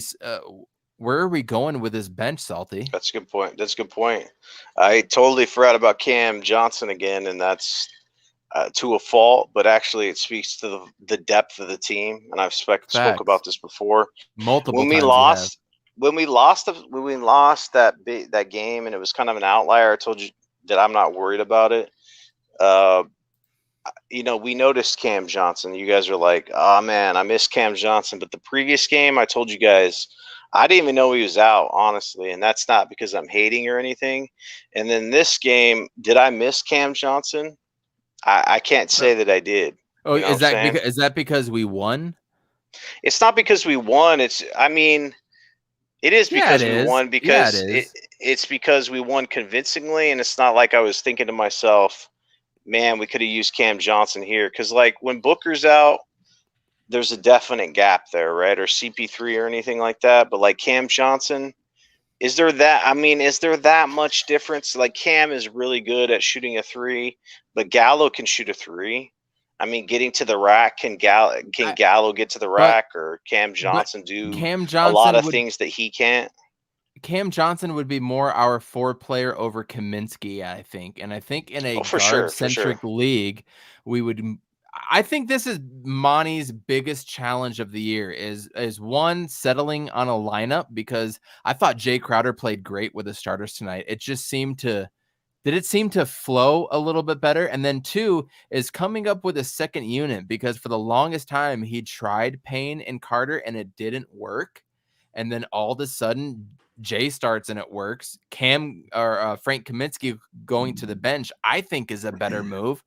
But Geek, I want to pass it to you. I know Gabe's probably going to try to get Darth Voita in here, which would be a lot of fun. I mean, guys, we have a real Suns podcaster. In the oh my house. gosh, we have a What's real up, guys? Suns podcaster. Is this We're GOAT all 2.0 or GOAT 1.0? Which one is. is which? We got Geek and Voita on here. We're Good all to see real you, Suns podcasters. How you guys doing, fellas? We're doing good, man. You look a little bit choppy, or is that just me, fellas? Can you guys see him? I'm probably frozen. It's My all good. We internet can hear you. sucks. We can We hear can you. hear you. Can I It's just good. say that this is like one of the best Suns collaborations in history? Dude, it's too much. Like next, History. Monty Williams is going to join in. Like, how did he get in here? But yeah, man, shout out to your boy Matt. I don't know what he's doing He was tonight. tired and grumpy tonight, so he's probably Yeah, asleep. man, grumpy after that beat down we put on the Grizzlies. If you It guys- wasn't enough. If you guys do not know the Suns Jam Session podcast, go subscribe right now. Yeah, we'll Search it up put a on link YouTube. in the Yeah, description. they do Yeah. great work. I've been on their podcast before. They go live after every game, and Yeah. I started losing subscribers because of that. I'm totally kidding. They do great work over there. What's up, John? Not much. How you doing, Brandon? Fantastic, man. It's a great night. Here Now, with the don't you- here with the fellas. Don't you live in Memphis? Yeah, I do. And I'm drinking you might appreciate this, John. I'm drinking a Memphis brew. And it's Oh, actually there you really go. good. It's And delicious. do you have friends that you like know around town that you're gonna have a talk with Ooh. tomorrow? Like, are they gonna be like, because I bet you they're gonna give you respect if you know people that are Memphis fans down there, right? They're gonna be like, man, you guys look good. Well, it's interesting you say that because one, Memphis people do say that, but I get a lot of weird looks wearing a bunch of Phoenix Suns gear around here. But I got a lot of weird looks before that, even when I lived in Phoenix. But yeah, I mean, it's people. I think people are starting to recognize, man. Even when we were like 8-8, people were like, "You guys got Chris Paul." That's what it comes down to. Did he just lag on us a little bit? I think he's gonna rejoin. But Berter pointed out we have enough with him to field our own 5-man basketball team here. We could we got to get this worked out where the 5 of us play versus the Suns. Yo, We'll try not to beat them. Can the 5 of us box out DeAndre Ayton? That's the real question. I think Geek could by himself. Yo, I'm like PJ Tucker, dude. I play good defense and put me in the corner, and I'll just hit a 3. That's Yo, it. I'm like Alan Williams. I'm the short man Let's center go, that's gonna big get you sauce. boards. Let's go. Alan, Shout Alan out to Alan retweeted Williams, me. Alan baby. Williams retweeted me. I said Dude. it was like something random, and I was like, "Yo, I miss smart." that guy. I was like, I Yeah. baited him into liking we it. kept talking about Big character sauce. on this podcast. Alan Williams is character. I don't care the stats. I don't care if he's overseas right now. Get that guy in the Suns just for character. I told him I was like, "Smart Suns fans still miss you," and he liked it. And I went to bed happy. Archie Devin Booker misses Man. him, man. Facts, dude. That Right? dude would Yep. collect. Yep. He would accidentally collect. He 8 would rebounds in 10 minutes absorb of play. rebounds, dude. It was like the ball had a flubber in it, and it would just find its how way I to was him. put at center. Like, why am I center? Well, yeah, Wasn't- for real. Isn't Alan Williams only like 6'7", 8 or 9 or something like yeah, that like too? 6'8", I think. Maybe 6'9", And he but would still just and he would short. just he for would a barrel power people. forward. Yeah. So John, we were welcome back, by the way. Hopefully it didn't lag Yeah, I out have or no anything. idea what's going on with my webcam. It's Even like- if you can't get camera, it's all good, man. It's all yeah, good. as long as you can hear me, I guess that's Yep, all that, that- matters. That is perfect. We'll use your screenshot image for the rest of the thing to gain us some notoriety. So we were just Photoshop it in. Exactly. We were just talking about the bench and Monty Williams and his bench and what's going on. And Jay Crowder just seemed to click a little bit better tonight. It seemed crisper, whatever acronym or whatever you want to call it. But when Cam Johnson comes back and Abdul Nader comes back, like, where does this secondary unit start? Because we've been big advocates of Campaign and Javon Carter together. They just seem Mhm. to do things in the back On the court at the same time. on the court at the same time. They can turn it over. There's a little bit of magic there. You add Langston Galloway for the threes, and then you have Saric. Obviously, he's not going to leave the rotation, and Frank Kaminsky looked a little bit better against the second unit. But when you bring back Abdul Nader and Cam Johnson, what are we looking at, John? Well, so What's your preference? Like, what do you think they'll do? Yeah. And then what would you do? So, I mean, obviously you're referencing the backcourt that brought us so much success in the bubble. Right. And, you know, where the Suns are at right now is we're in the dog days of the NBA season. So, you know, at the end of all this, when we make the playoffs, when we finally reach the promised land that we haven't seen in 10 years, that rotation is going to be 9 guys max. And what Monty's doing right now is he has the luxury, seeing as we're a 2 seed, to kind of play a little bit with his lineups. Now, granted, what helps with playing with those lineups is knowing that Cam Johnson's out, knowing Abdul Nader's out for a game. So it allows you an opportunity to kind of try to switch some rotations to the point where we're playing such small ball lineups that it's unbelievable. It's Dario Saric and 4 guards out there tonight because, heck, why not try that out, see if it's effective, so when you hit the playoffs and it's a game 3 against the Mavericks and you want to throw a different look at them that they haven't seen yet, they probably haven't researched far enough back to see the Suns versus the Memphis Grizzlies on March 15th. You can throw that in there and maybe run that for 2 or 3 minutes and get, you know, a +4 out of them. I think that's what they were tonight in that lineup. So, you know, trying to figure out what Monty's going to do with these rotations is tough because it's kind of A, what's at your disposal, and B, how does that match up against who the opposition is. The Memphis Grizzlies aren't a necessarily deep team. They're a team that doesn't shoot threes. So you have the luxury of kind of not putting 3-and-D guys in there because you know they're not going to be knocking them down from deep. So you can try to beat them with athleticism and you know, try to run some fast break points on them. From a preference standpoint, I agree with you. I like campaign and I like Javon Carter. I love defense. That's why I'm a big DA guy, because I like a guy who can deter shots. I mean, look at John Morant tonight. Look at his night. Now you look at Valanciunas. He had 24 and 17, and you're like, oh man, yeah, 2 games in a row. Exactly. Yeah, but you have DA up there. He's the one who, after Chris Paul gets beat, after Booker gets beat, after all the guards get beat, the backline defense is DA. He's the one who has to deter those shots, and then because he deters those shots successfully, and John misses the shot, Valanciunas is there to mop up the mess because there's no one to kind of hit him on the backside. So I diverted from my point, but I like the defensive lineups. Anything with that, I like Gallo having the ability to come in and hit those quick threes, you know. And that's another thing that they did tonight is we had minutes where there was no CP3 and no Booker, and that happened against the Pacers, and we were a -13 in 2 minutes. Tonight they were +4 in those minutes in the second quarter, and that's what Monty's doing is he's trying to figure out, okay, if Booker and CP3 aren't playing, do I have a lineup? Do I have a way to create some sense of an offense? And that's what you're starting to see with some of these rotations is the experimentation. It burned our asses in the Pacers game because we went down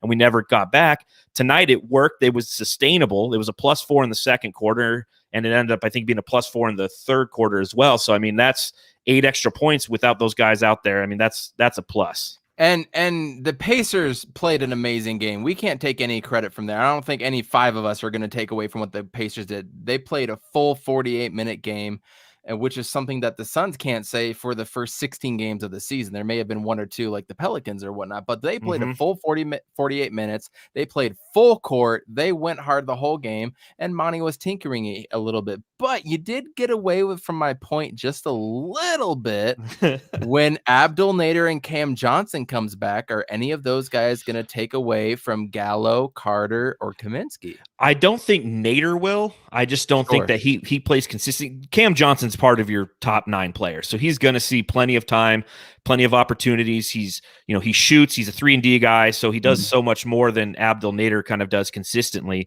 You're probably going to see. I mean, Galloway played tonight for the first time since February 22nd against Portland. So, I mean, he's just your typical veteran guy, and that's what you need at the back end of this bench. In order to be successful moving forward, you need to have those veteran guys who know, hey, it's my turn. Monty's calling me. I'm going to go in. I'm going to be a professional. I'm going to come in off the bench and provide, and then I might not play for 8 or 9 games. So, and the same thing with Javon Carter. I mean, both those guys have proven that.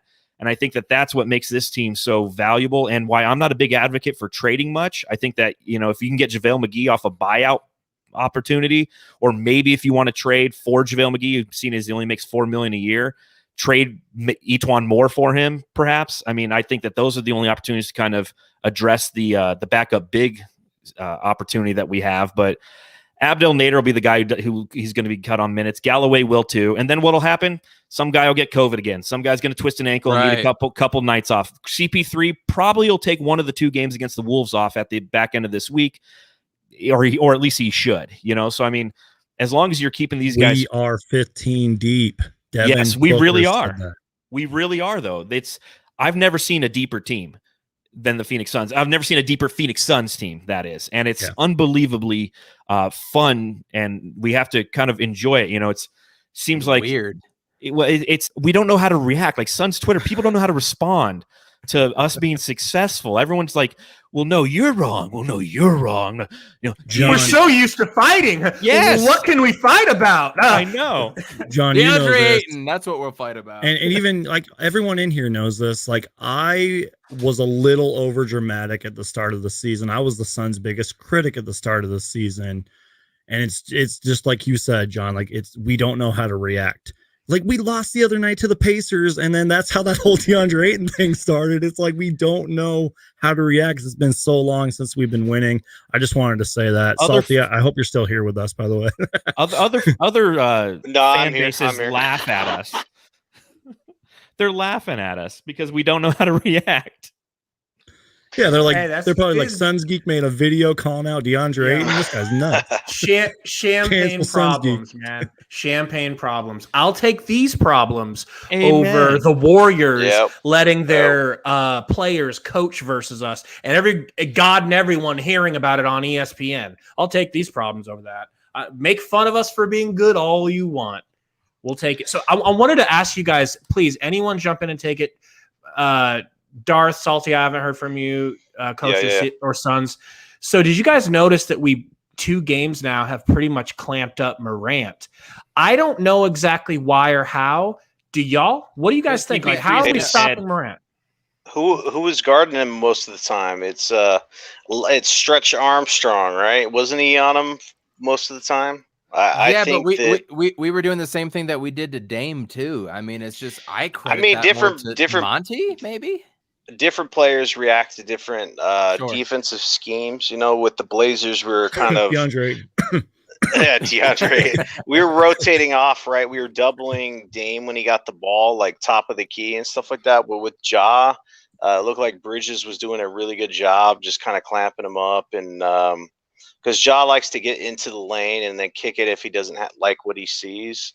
And I'm a big Ja advocate, right? He's one of my favorite players in the league. Ja. Zion, I love both. Those are probably my 2 favorite young players in the league. But yeah, I mean, from that perspective, what did he have tonight? I don't have the stats, but he didn't really have a typical Ja game. He wasn't getting to the rack. He wasn't like throwing down massive dunks on us, and that just, I think that speaks volumes to Bridges, because Bridges did not have a good offensive game tonight, but he locked up Ja, so that's just as good. Because when you're bringing it from a defensive standpoint, you lock up their number 1 player. That sets the tone for the rest of the game, the rest of the players. If you can lock up their number 1 player, it's pretty much all she wrote.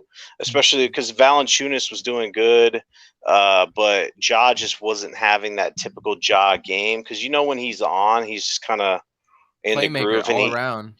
Yeah, he never got into that Ja moment. The dude's a future NBA All-Star. He's just so good, man. Superstar, I love him. Sir. Superstar. And I'm still salty because the year he got drafted, we were technically in line to get him, and then the NBA rigged the draft lottery, right? We were the second worst team. We would have drafted Ja. I talked about this on our podcast tonight about every time I watch Ja Morant, I'm sad because he should be a Phoenix Sun. Oh, me too. But John, don't you feel like you can watch him with a little bit less gut wrench, considering we were never? It's not like we passed on him. Like Agreed. when I watch De'Aaron Fox, I have gut wrench. I do too. When I watch players like that, I'm thinking, oh God, I can't. Luka. As much as I hate it, because Luka is so annoying to watch. De'Aaron Fox and John Morant are fun to watch, and you're like, shit, that would have been great next to Booker. Luka Doncic is such an annoying watch. But John, what about this, man? What about this? What if we had taken Luka, and we would have someone with immense trade value that if we didn't like him, we didn't like the way he and Book work, trade him away for a boatload of picks. Don't get me wrong, it would have worked. it just would have not been fun to watch. And It we would've- wouldn't have been. I agree. And oh, that's, dude, why, I that's agree. why whenever I watch Luke, I'm never like, oh man, we missed on him. I'm more of that De'Aaron Fox and Trae Young too. I'm not pissed we missed on him either. He is so unbelievably inefficient. But going back to John Morant though tonight, the other side of this is he was guarding CP3. So you have a little bit of the awe factor. This is the point guard that he's guarding, and he took him to school tonight, man. I mean, 9 for 11 from the field on with John Morant on him. I don't have the advanced stats in front of me on how many possessions that was, but unbelievably efficient night for CP3, 18 points on Ja. So you have that side of the court where he's guarding most likely one of his childhood idols, and then on the other side you got CP3 on him. And you have Mikal Bridges on him, 2 decent defensive players, one who's really, really good, the Warden. So it was just, there's something in the water when he plays Phoenix that he doesn't play well. And then watching Dylan Brooks fall over, I mean, that always makes me happy because I am like, we didn't if he would have hit that tonight. If Book would have hit that jumper, man. Could have been his moment. Can anybody watching make a video where that ball accidentally goes in, please?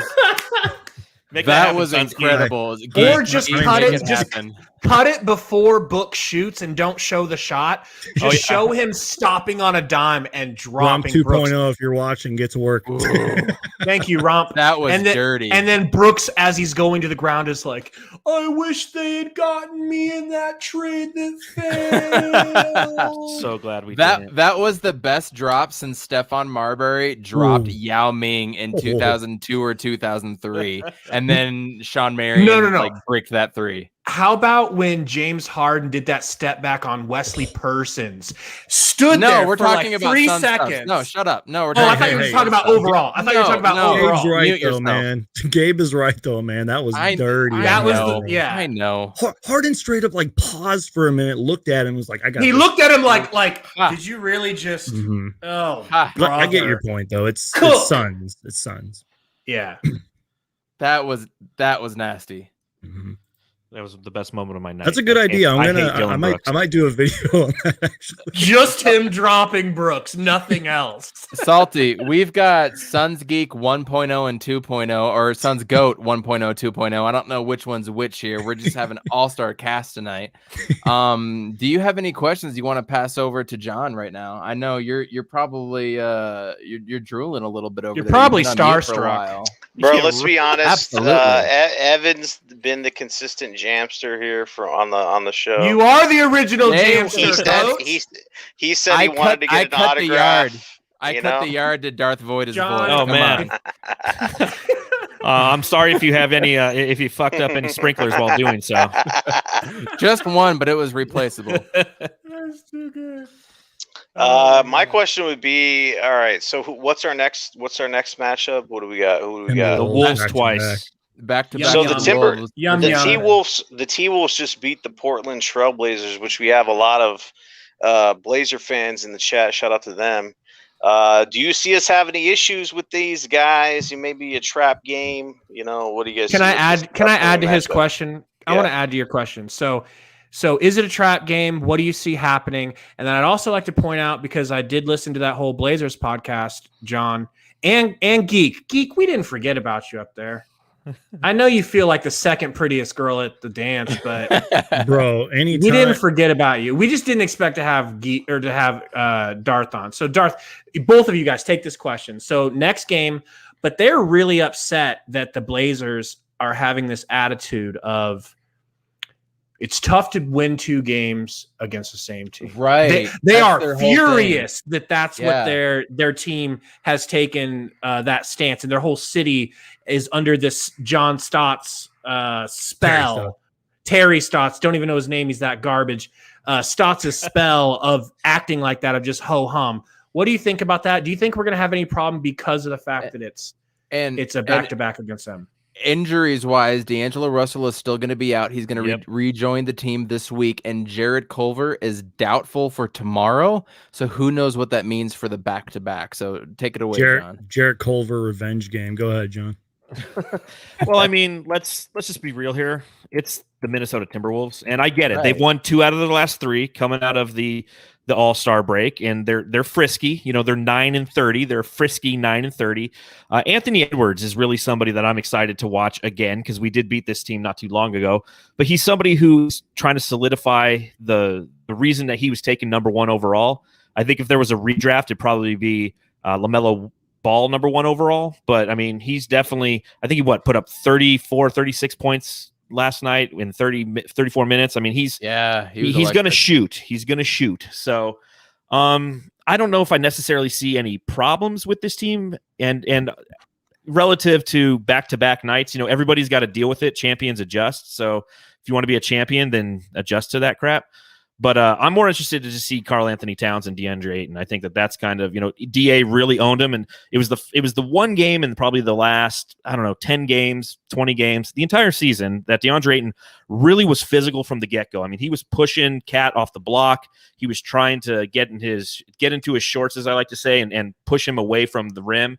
And, you know, it bugged Cat. I mean, he was getting offensive fouls, and he was not in the right headspace. And, you know, the poor guy, it's hard to ask him to be in any kind of headspace given everything he's gone up against this year. But I don't know. I think that any team can beat you on any night. And I think that, you know, the NBA is so hard to win. And we know that as Suns fans. How many games in the past 5 years have come down to 1 or 2 possessions? And you're like, shit, we were so close to winning. If one thing had gone our way, if one thing had gone, and we were the Timberwolves.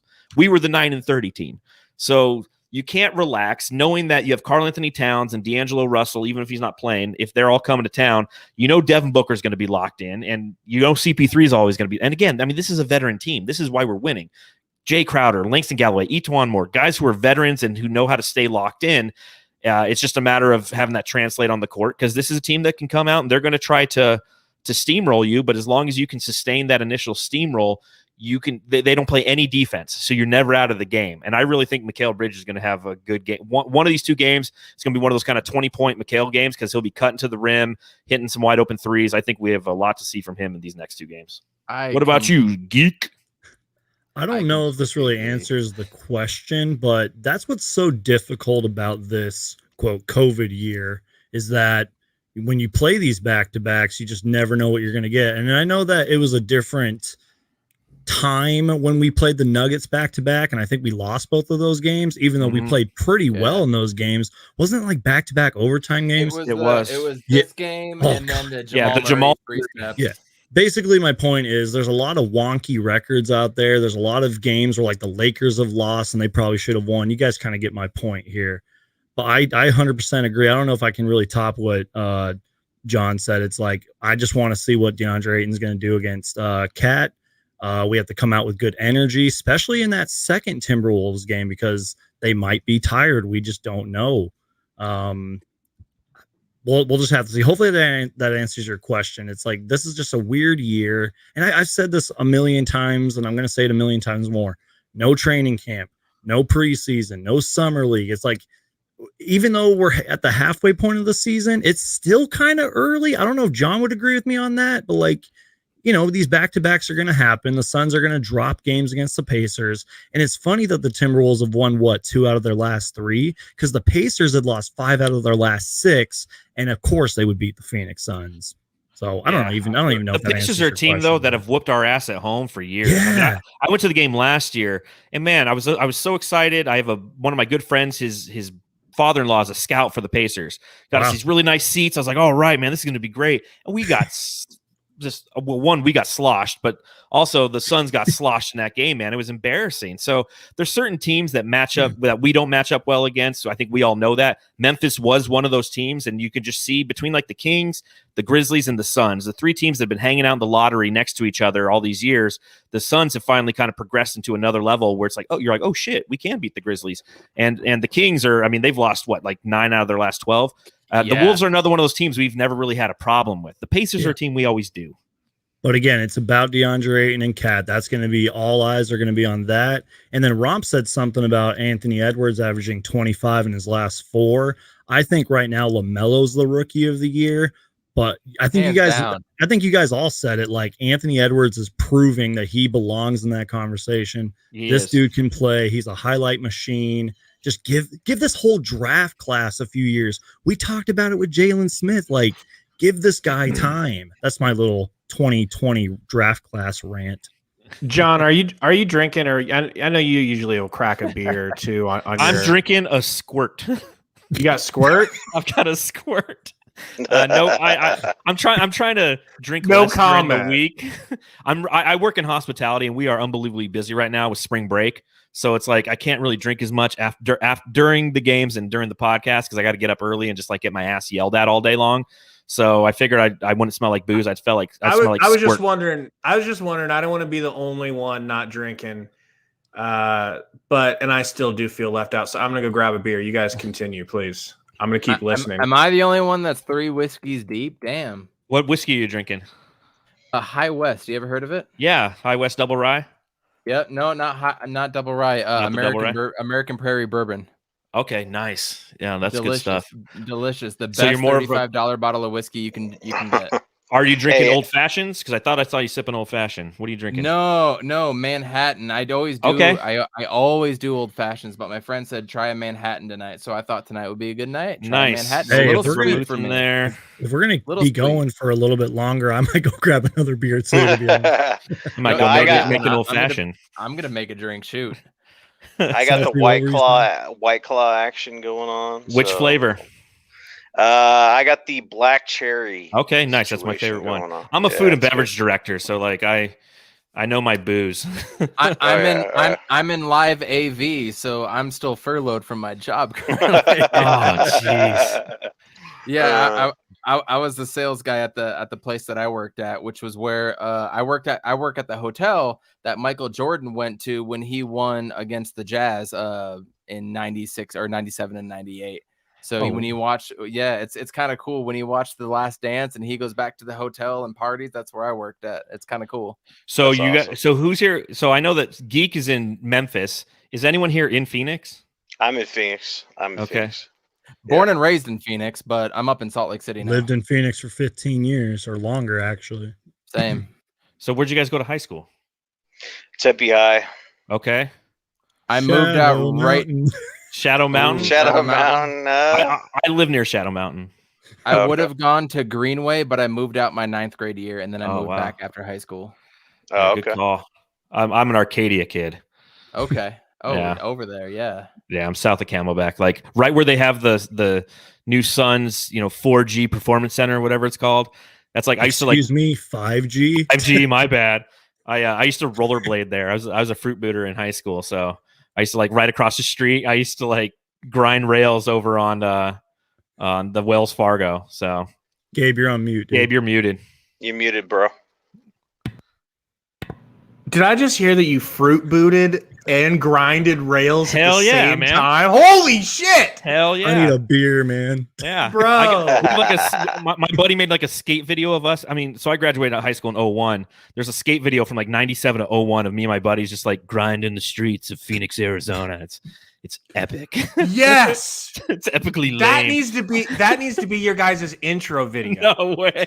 Oh man. yes, You'd gain millions of subscribers, bro, man. you're the right. only person in the world that I've ever heard, other than myself, call it fruit booting. Well, that's what people just yelled at us the whole time. While everyone was on their skateboards, easily just when they were done skateboarding, they could step off. I had to like pull over, take off my skate, take off my other skate. I'm gonna go You grab know? another beer, guys. The, I'll be right back. the only thing that would be better is if you were wearing long tube socks and roller skates. That's the only thing that would be worse than that. But no, that's funny, dude. It was a Oh big, man. big hit at Skateland. But yeah. you could actually grind rails. That's pretty impressive Yeah. for rollerblades. Yeah, we used to grind. I mean, everywhere, like down at the Biltmore, downtown at Deck Park, God, all over the place. What's that place down there on Thomas and McDowell and Scottsdale? The Wedge. The Wedge was a big deal. Once Man. upon a time, it's 20 years ago. Holy shit. What year did you All right. graduate high school? No, I'm kidding. 01. 20 I'm years 02. ago. I'm 02. 02. I'm 05. 04. Look at us. Right there. Man, Look at us. Man, in ascending order. So Voita, do you know who this is, John? Is that Bo Outlaw or Steven? That's what I thought. No, try again. 54. It's not Rodney Rogers, is it? Yes, sir. It's Rodney Rogers. I was Yes, the sir. last Suns game I went to.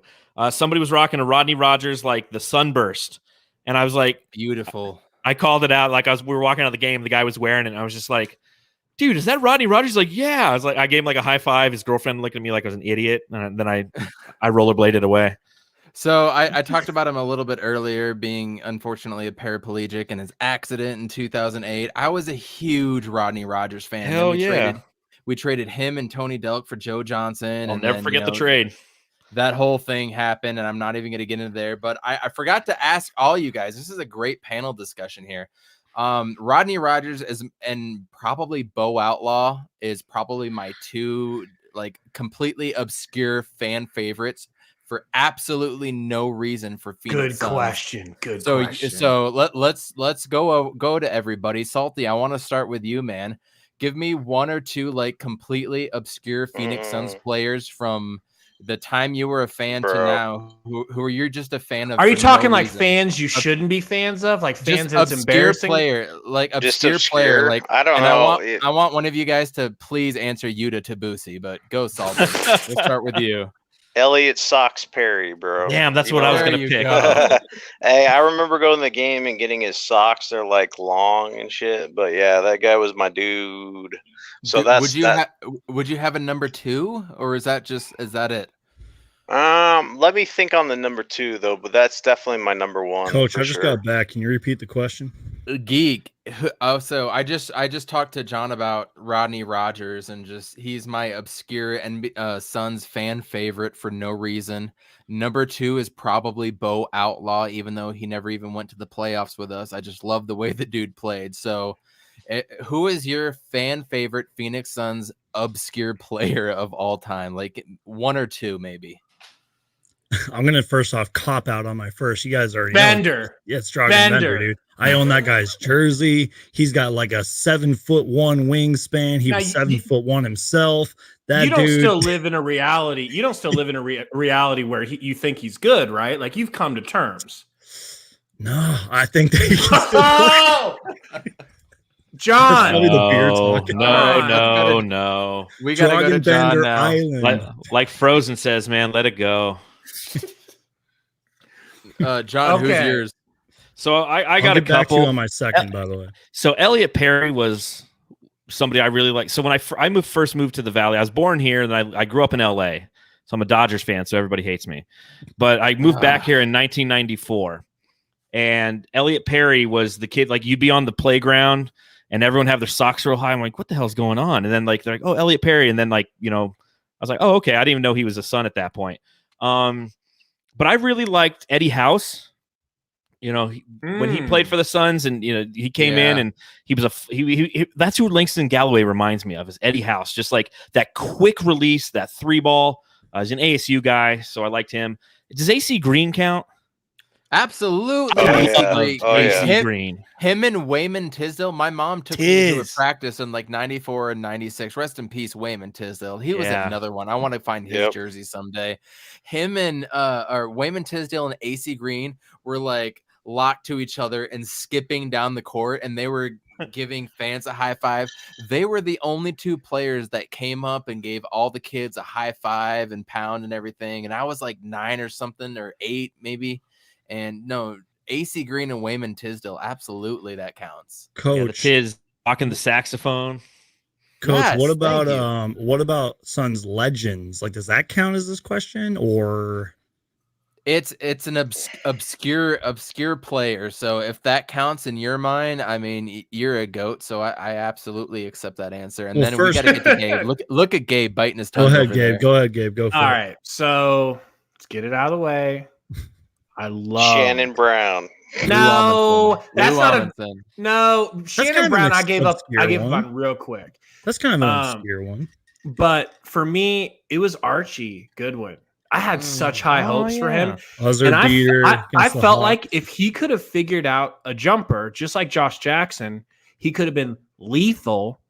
And he was so young. I mean, he looked like he wasn't a day past 17 when he came to the Suns. And I just wanted us to give him more time. But, he's gone out and he hasn't done really anything to resurrect his career too much. I think he's playing in China. He's not averaging crap. But the other player, I don't know how obscure, because everybody knows about him. But I think what I think of when I think of Suns players, I think of players like, now I'm not saying this is my guy, but like PJ Tucker, in that Kelly Oubre, just like pump up the crowd, get everybody going, is Lou Amundsen. Lou Amundsen, yeah. Yeah. The Gazelle. Amundsen was that dude. He was perfect for that team. So perfect. Yep. Guys, go ahead, Salty. Sorry. Wasn't there a center called Burke or something like that? Yeah, Pat Burke. Pat Burke, dude. He's the same thing. He was. You knew you won if Pat Burke was playing. Yeah. I was going to say game 5 or game 6 of the 07 playoffs, whatever that was. I was just going to say we kind of talked about possibly my second one earlier. Alan Williams, man, big sauce. Yeah, another positive guy. Like, I don't know why I don't own. I think I own one of his jerseys, but like that dude was just amazing. Yeah, John, we talked about it. I think before you hopped on, Coach and I were talking about character with this team. I'm like, dude, just sign Big Sauce just for the character reason alone. Hey, I have a great. And his mom's the mayor, right? I know. Is she? Wasn't she like just like a sheriff at the time? I thought. I didn't thought know she was the mayor. I don't know what she is. She works in public office here. That's she does awesome. something. I have a really good comparison that the chat just reminded me of that I've been thinking of, and I haven't been able to put 2 and 2 together. It just dawned on me who Etuan Moore reminds me of. Ronnie Price. That is pretty spot on. Price. Anyone else? Except for Ronnie Moore Price plays is a and better contributes. defender. Ronnie Price was getting buckets for no reason. On a playoff team? No. A very bad team. Okay, what are we talking about? I hated Ronnie Price. I'm like, why are you guys because giving we this? were bad. No, it was more of like I felt like Ronnie Price is one of those QBs that just gets to stay a quarterback because he has quarterback on his resume. It's like Josh McCown. Yeah, it's like why are we bringing this dude in? He has nothing to offer. Like, but then he came in and it was like, oh my god, he's grabbing buckets for us. Same thing with Etuan. It's like, damn, he's a veteran. He's short in stature. Goes out and gets buckets, and you can't complain about him. But you and John are completely right. Guys like Etuan Moore are just going to stay ready. So if we need Etuan Moore to come in, which I didn't even think about this, John is right. Like CP3 is going to miss a game or two, probably on the ass end of the back-to-back, considering we got 2 games off. He's going to miss a game, and all of a sudden Etuan's going to come in, scored 9 points, dish out 5 assists, and get 3 boards and do something ridiculous like that. It's the same thing that you're talking about. So good on you. But Salty, do you have a number 2 obscure Phoenix Suns player that you just love for no reason? Gortat. I was all in on Gortat. Let's go, baby. Polish hammer. Yo, until he broke his finger, you remember, he was the Polish hammer. This dude was White Amari. I loved him. No joke. No joke. White Amari. He was a good player, dude. He had hops for being Polish, I assume. I don't think they jumped very high. Big dude. But then he broke his him. finger and he changed it up. He got scared to go to the rack as hard, and he became known as the Polish Machine. At that point, I was out on him. Did we trade for him and Aaron Brooks in the same offseason? I'm sure John remembers. Aaron Brooks was mid-season. Yeah, he was a mid. Okay. For Goran Dragic. That's right. Yes. That's right. And I was like, "Are you kidding me?" Like, look at a burner comments. That dude is a live stream you guys legend. probably never heard of Steve Nash. That dude's a bum, bro. That guy's a bum. Who's Steve Nash? We traded his bitch ass to the Mavs, dude. Good. He's riddance. totally not on my wall or anything. And then to the Lakers, who is so good we traded Steve Nash twice. Yeah. Peace, dude. Man, yeah, we got a bunch of Blazers people in here. Good question. Thank you, chat. John, I already know these guys for the most part what they think about this. Can you tell me what you think about, and I know it's not going to happen, but what are your thoughts on Porzingis as a whole and the fact that maybe they're looking to get rid of him? I personally would trade him and DA instantly. I would instantly make that happen. Jesus. What do you think? These guys wouldn't. Exact these guys opposite. Okay, I don't like Porzingis. I respect, kind of his unicorn status and what he was with the Knicks, but he's too often injured. And 4 years ago, too often injured. It's always leg injuries. He's a guy who's like 7'8", 7'6", 7'5", whatever. But he relies on his legs to do what he needs to do. So he's going to be constantly injured. I think that Memphis, if they're looking to trade him, there's a reason why. They have Luka Doncic. They're trying to build around him. And they took a swing with Porzingis. They missed. They gave up a lot of assets to do so. So they're obviously going to try to trade him to somebody who's going to garner those assets in return. And, normally they say if whoever gives up the best player in a trade is the team that loses. If you give up Kristaps Porzingis, you win. I don't think that he's got much left. I mean, he's always injured, man. He's always injured. I love Mark Cuban, but I feel like Mark Cuban would be stubborn if you tried to trade KP. You have to be, especially at that contract. The dude is a sniper from three, but you can find a big man to shoot the three almost a dime a dozen. Not quite, but every year there seems to be more and more big guys shooting the three. You guys see Miles Turner slapping threes on us? That's what I'm saying. But like, imagine if DA Drummond shoots the three. Imagine if DA took as many threes as Porzingis did. And why doesn't he, John? Why doesn't he? Because we want him to be dominating. We want him to be the guy down low. Does Monty want him to be dominating? I'm sure everybody does. Okay. And I think that he does too. He just doesn't know how to yet. He's in his. He's played. Tonight was his 146th game in his career. So that's not even 2 seasons that this guy's plays. 22 years old. Do you remember Booker at 22? I remember Amari at 22. He was inconsistent. Yeah, Amari's the outlier. Amari at 22, he was 19 years old when he came in the league. So Amari was like a number 9 pick? Yeah, number 8, number 9. Number 9. I guess that's where we get it twisted, John and Geek, is that we just have such expectations. Plus, you want to say 22, okay, look at Luka at 22. They're the same age. But Luka's playing every fourth quarter. Well, yeah, that's a different conversation. Luka's a completely different player, so that's apples to oranges to me. You also look at Amari. Okay, so I pulled up his stats real quick. When he was 22 years old, his 3rd season in the NBA, 26 points, 8.9 rebounds. Right.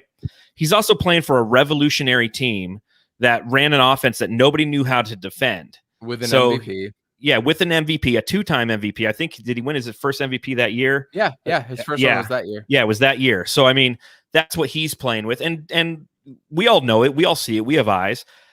DeAndre Ayton does not have anywhere near the aggressiveness that Amari had. Amari wanted, the Olo candy dunk. He wanted to go through people's souls. Okay, he was a physical player. DA's not. He's a finesse player. That's what makes him successful on defense is his lateral quickness. I want him to be a finesse player, John. None of us do. Because we had Amari Stoudemire. We know what it looks like to have somebody with a Hall of Fame point guard jam it down people's throats. So that's what we want. But at the end of the day, that's not what he is. He's a finesse guy. He's a guy who can, in the modern NBA, you have to have the ability to switch. And DA does a pretty darn good job switching onto guys. Yes. Now, granted, if he's on James Harden or LaMelo Ball or elite playmakers, they go right by him like they do everybody else. And shame on the Suns for not rotating on defense better to back him up, because you know what? They can cheat all the time on defense, knowing that they have DeAndre Ayton back there to alter those shots. So then I think I'm going to probably answer for Gabe and Salty. I'm not sure about Geek. We seem to be pretty in line with Geek on the thoughts. So I think the problem that we have, and you guys went back and forth with me a little bit on Twitter, and it's all love. We just want to win at the end of the day, baby. Yeah, that's all. No, that's Coach, what it's all you're about. canceled, bro. No, Geek, you're canceled. I'm canceled, literally. You are canceled. Tomorrow it will be Salty. But I think the problem is the 5 of us, probably not James Jones, who tried to trade him, and probably not Monty, who sat him the past 4 games in the fourth quarter. None of us knows what he's going to do the next game. Would you say that's his biggest problem, is his inconsistencies or lack thereof? Absolutely. Just like Devin Booker. Same thing. When Devin Booker was a 3rd-year player with the ability to score, there were nights where he looked like an elite scorer, and there were nights where he didn't know what the hell he was doing and turning the ball over. And we were losing at the time, and I know me personally, I was pissed. I was like, this guy, come on, man. Like, you want to be an elite scorer, you talk the talk, let's see you walk the walk. That's what DA is doing right now. He's saying all the right things in the interviews, and CP3 is doing all these great things for me, and I know I can be so much more. And then he goes out there and he has a night like tonight where he looks pretty good, or he has a night, like last night or 2 nights ago when he played the Pacers and he didn't look very good. So he's got a lot of growing to do. The advantage that we have now is we're winning. We have the opportunity to watch him grow, and he's allowed to grow while we're winning. And, you know, my podcasting partner, Matthew, was talking about it tonight on our podcast, how it might come down, in all honesty, to the fact that we get into a playoff series and DA is the one who lets us down. And there's no doubt about that. I mean, he is. Yeah, it's true, you know, but if this window for the Suns is 2 to 3 years with CP3, then you chalk that up to, okay, he's going to learn and we need to get better from it.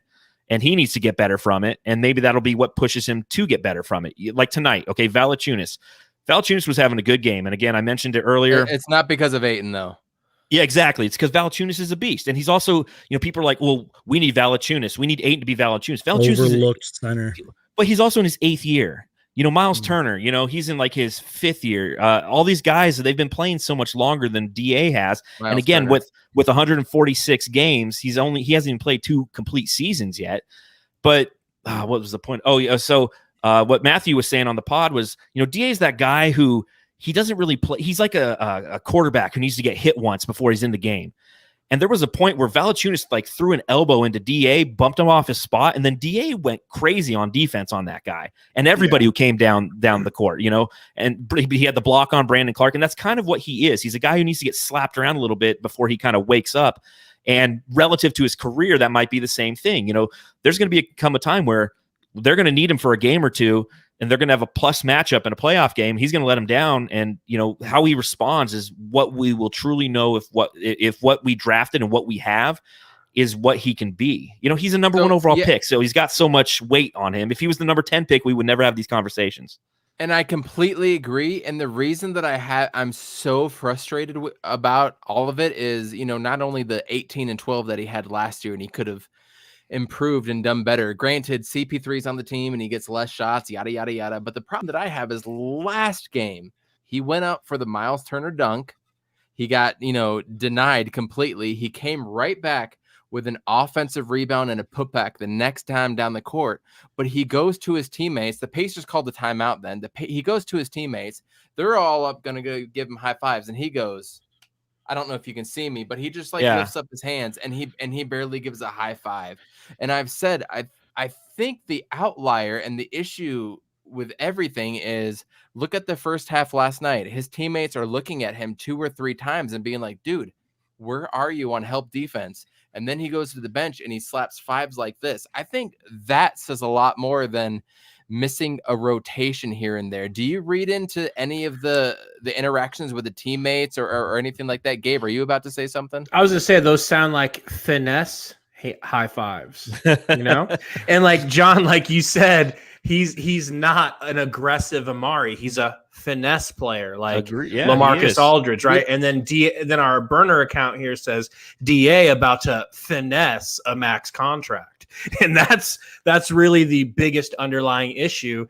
You know, that's a good question too, John and Geek. We've talked about this already. What happens if Michael Jordan specifically, because we think he's dumb enough to do this? I mean, I love Mike, but I don't think he's a great GM.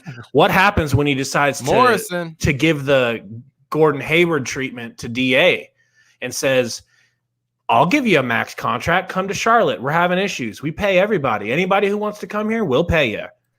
Do you max it? Do you match it? Well, I mean, the nice thing is, luckily, we're 2 years out from that. You know, he is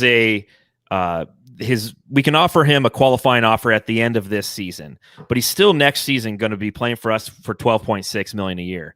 The following year is when he gets that qualifying offer and he's a restricted free agent. Okay. So we still have plenty of time with DA. And that's one of those things I kind of like about the way that he's playing this year in the context of a team. If at the end of the season he has 14 and 12, he can go to James Jones and be like, yo, I'm ready for my max extension. And they're like, you know what, dude, let's give you another year. Let's go ahead and take some of that money, give it to Mikal, because we know Mikal, if you have to ask me right now, if we had to max Mikal or DA, I'm maxing Mikal. Mikal is a harder guy to replicate in the NBA versus a DeAndre Ayton. Preach. So shout out Suns Geek for bringing that up on Twitter. # Trudeau.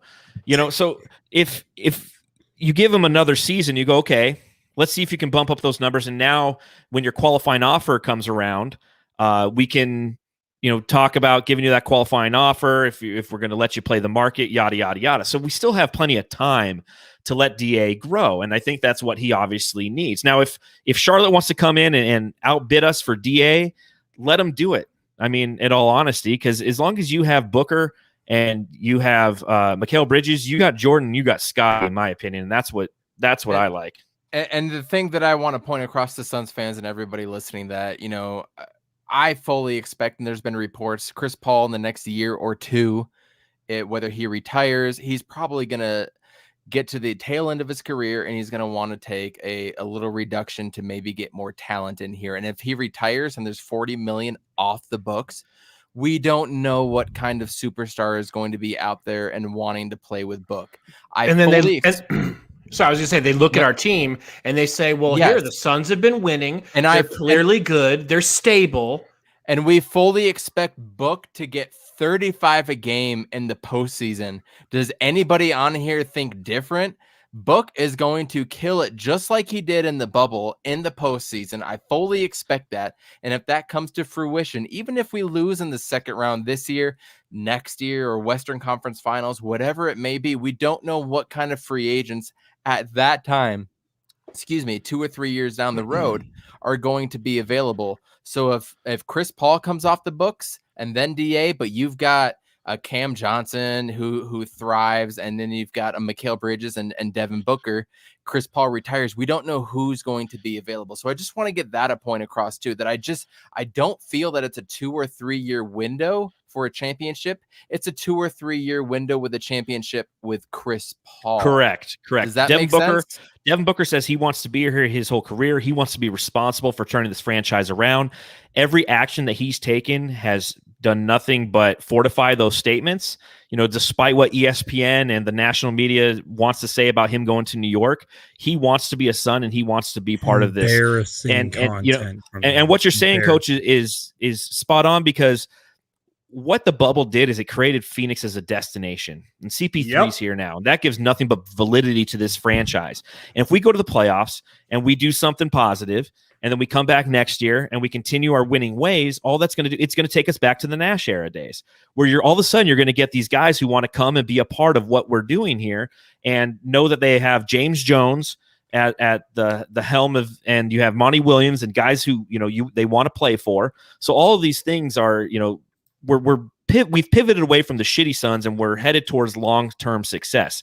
Now, relative to Booker scoring 35 a night in the playoffs, I doubt that, because every team 29 to 29, they're going to be doubling the shit out of him. Shut up, both of you. They're going to double the shit out of him. And you know what? That's why this team is so great, because he's got so much. They can't double him anymore. They can't double exactly, him. But they're still going to try. They're still going to try, because every time they throw a double, he passes out of it. Because Booker will start to CP3 is going to go off in the playoffs, or Mikal Bridges, or we're going to have those games where Jay Crowder Sarge hits 4 is threes. Going off for 43 in the playoffs. Boom. I shit you not. Stop drinking. That I'll drink to that. Squirt. No. But that's what the Suns team is built on. I want to hear from Salty next, but we all know Cam Payne is going to get 23 in the playoffs. Dario Saric is going to get a 40 burger randomly. Booker's going to go off for 50. That speaks to the validity and the deepness of this team, which is what Salty has been clamoring about since the beginning of this podcast, when we had 3 viewers and Geek and Voita would never even show up on this podcast. So I want to let's give it to Salt for a minute. You've been sitting there hearing about all this. I don't know, what do you got to say, Salt? Bro, I'm just gonna let you know I'm buzzed right now. That's all I gotta say. I've been working the back end with the chat. Shout out to the chat, man. You guys are awesome. It. You guys are the best. Shout out to the Facebook side. I don't know. You guys are killing it. Yeah. Can I give a specific shout out? All right, cool. I want to shout out the Phoenix Suns' newest official fan. His name is Isaac Thomas. He is from the Blazers podcast group. He has forsaken his Blazers, and they caught him red-handed in 4K, they said. Terry caught him in the chat saying, I'm now a Suns fan. So, bro, they're probably going to Welcome cancel to you the crew in And Portland. guess what, Valley Podcast? You guys converted him in a way, just like I've converted For certain sure, Phoenix right? Suns I fans. think That's what I these think lives. I think Terry Stotts converted him to a Suns fan, if I'm being completely honest. But he says a Ben Simmons book backcourt. I mean, obviously we're just getting out in the wings of speculation. But if you think about it, it, we don't know. Obviously, he and their big man Embiid are not work. They don't work together. Book is all scoring. Simmons is all assists. That could be cool. Wow. The We're going bottom there on line the podcast. The bottom line is it's just good to be back in the winning side of things, because once you're there, you can kind of build off of that. Once you're in the doldrums of losing, in the basements of the NBA, it's hard to get out of that. Just look at any of the teams that have been in there. Look at the T-Wolves, look at the Kings. It's not easy to dig yourself out of that. So the fact that James Jones accomplished what seemed to be the impossible after 10 years, shout out to him, man. If he doesn't win Executive of the Year, it would just be a high crime at this point. I know that he's, maybe Utah or something like that, but I don't know, man. I just think that you just need to keep building and building, go into the playoffs with the momentum, see where we go. The sky's the limit, and then after that, you just keep building and trust in James Jones to do what he did. And I have high hopes. I think James Jones and just where we're going and what he's done in the last year or two speaks volumes to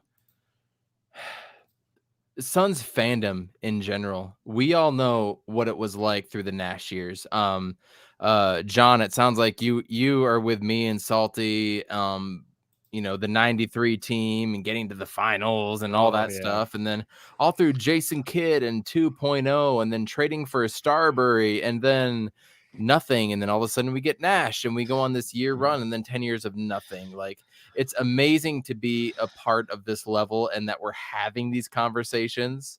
Like, let's just start there. Like, it's amazing to get there. And I don't even know where I was going with it. I'm buzzed as well too. It's just great to get to this point. But Suns Geek, what are your thoughts right now on everything we've been talking about? And Gabe, thank you for throwing on the standings, because now is about the time of the year we played our 38th game, which is just over the halfway mark, and we're number 2 in the West. I guarantee you none of us had number 2. I thought we would be in the 4-5 play-in. I don't know about you, John or Geek, but Geek, where are we at right now? What do you see from the Suns and going forward? First off, this has been an incredible podcast.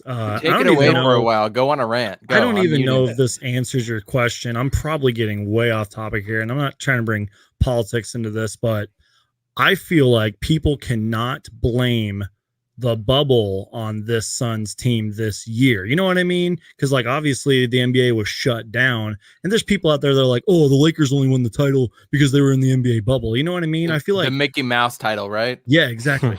I feel like Chris Paul came here for a reason, pandemic or no pandemic.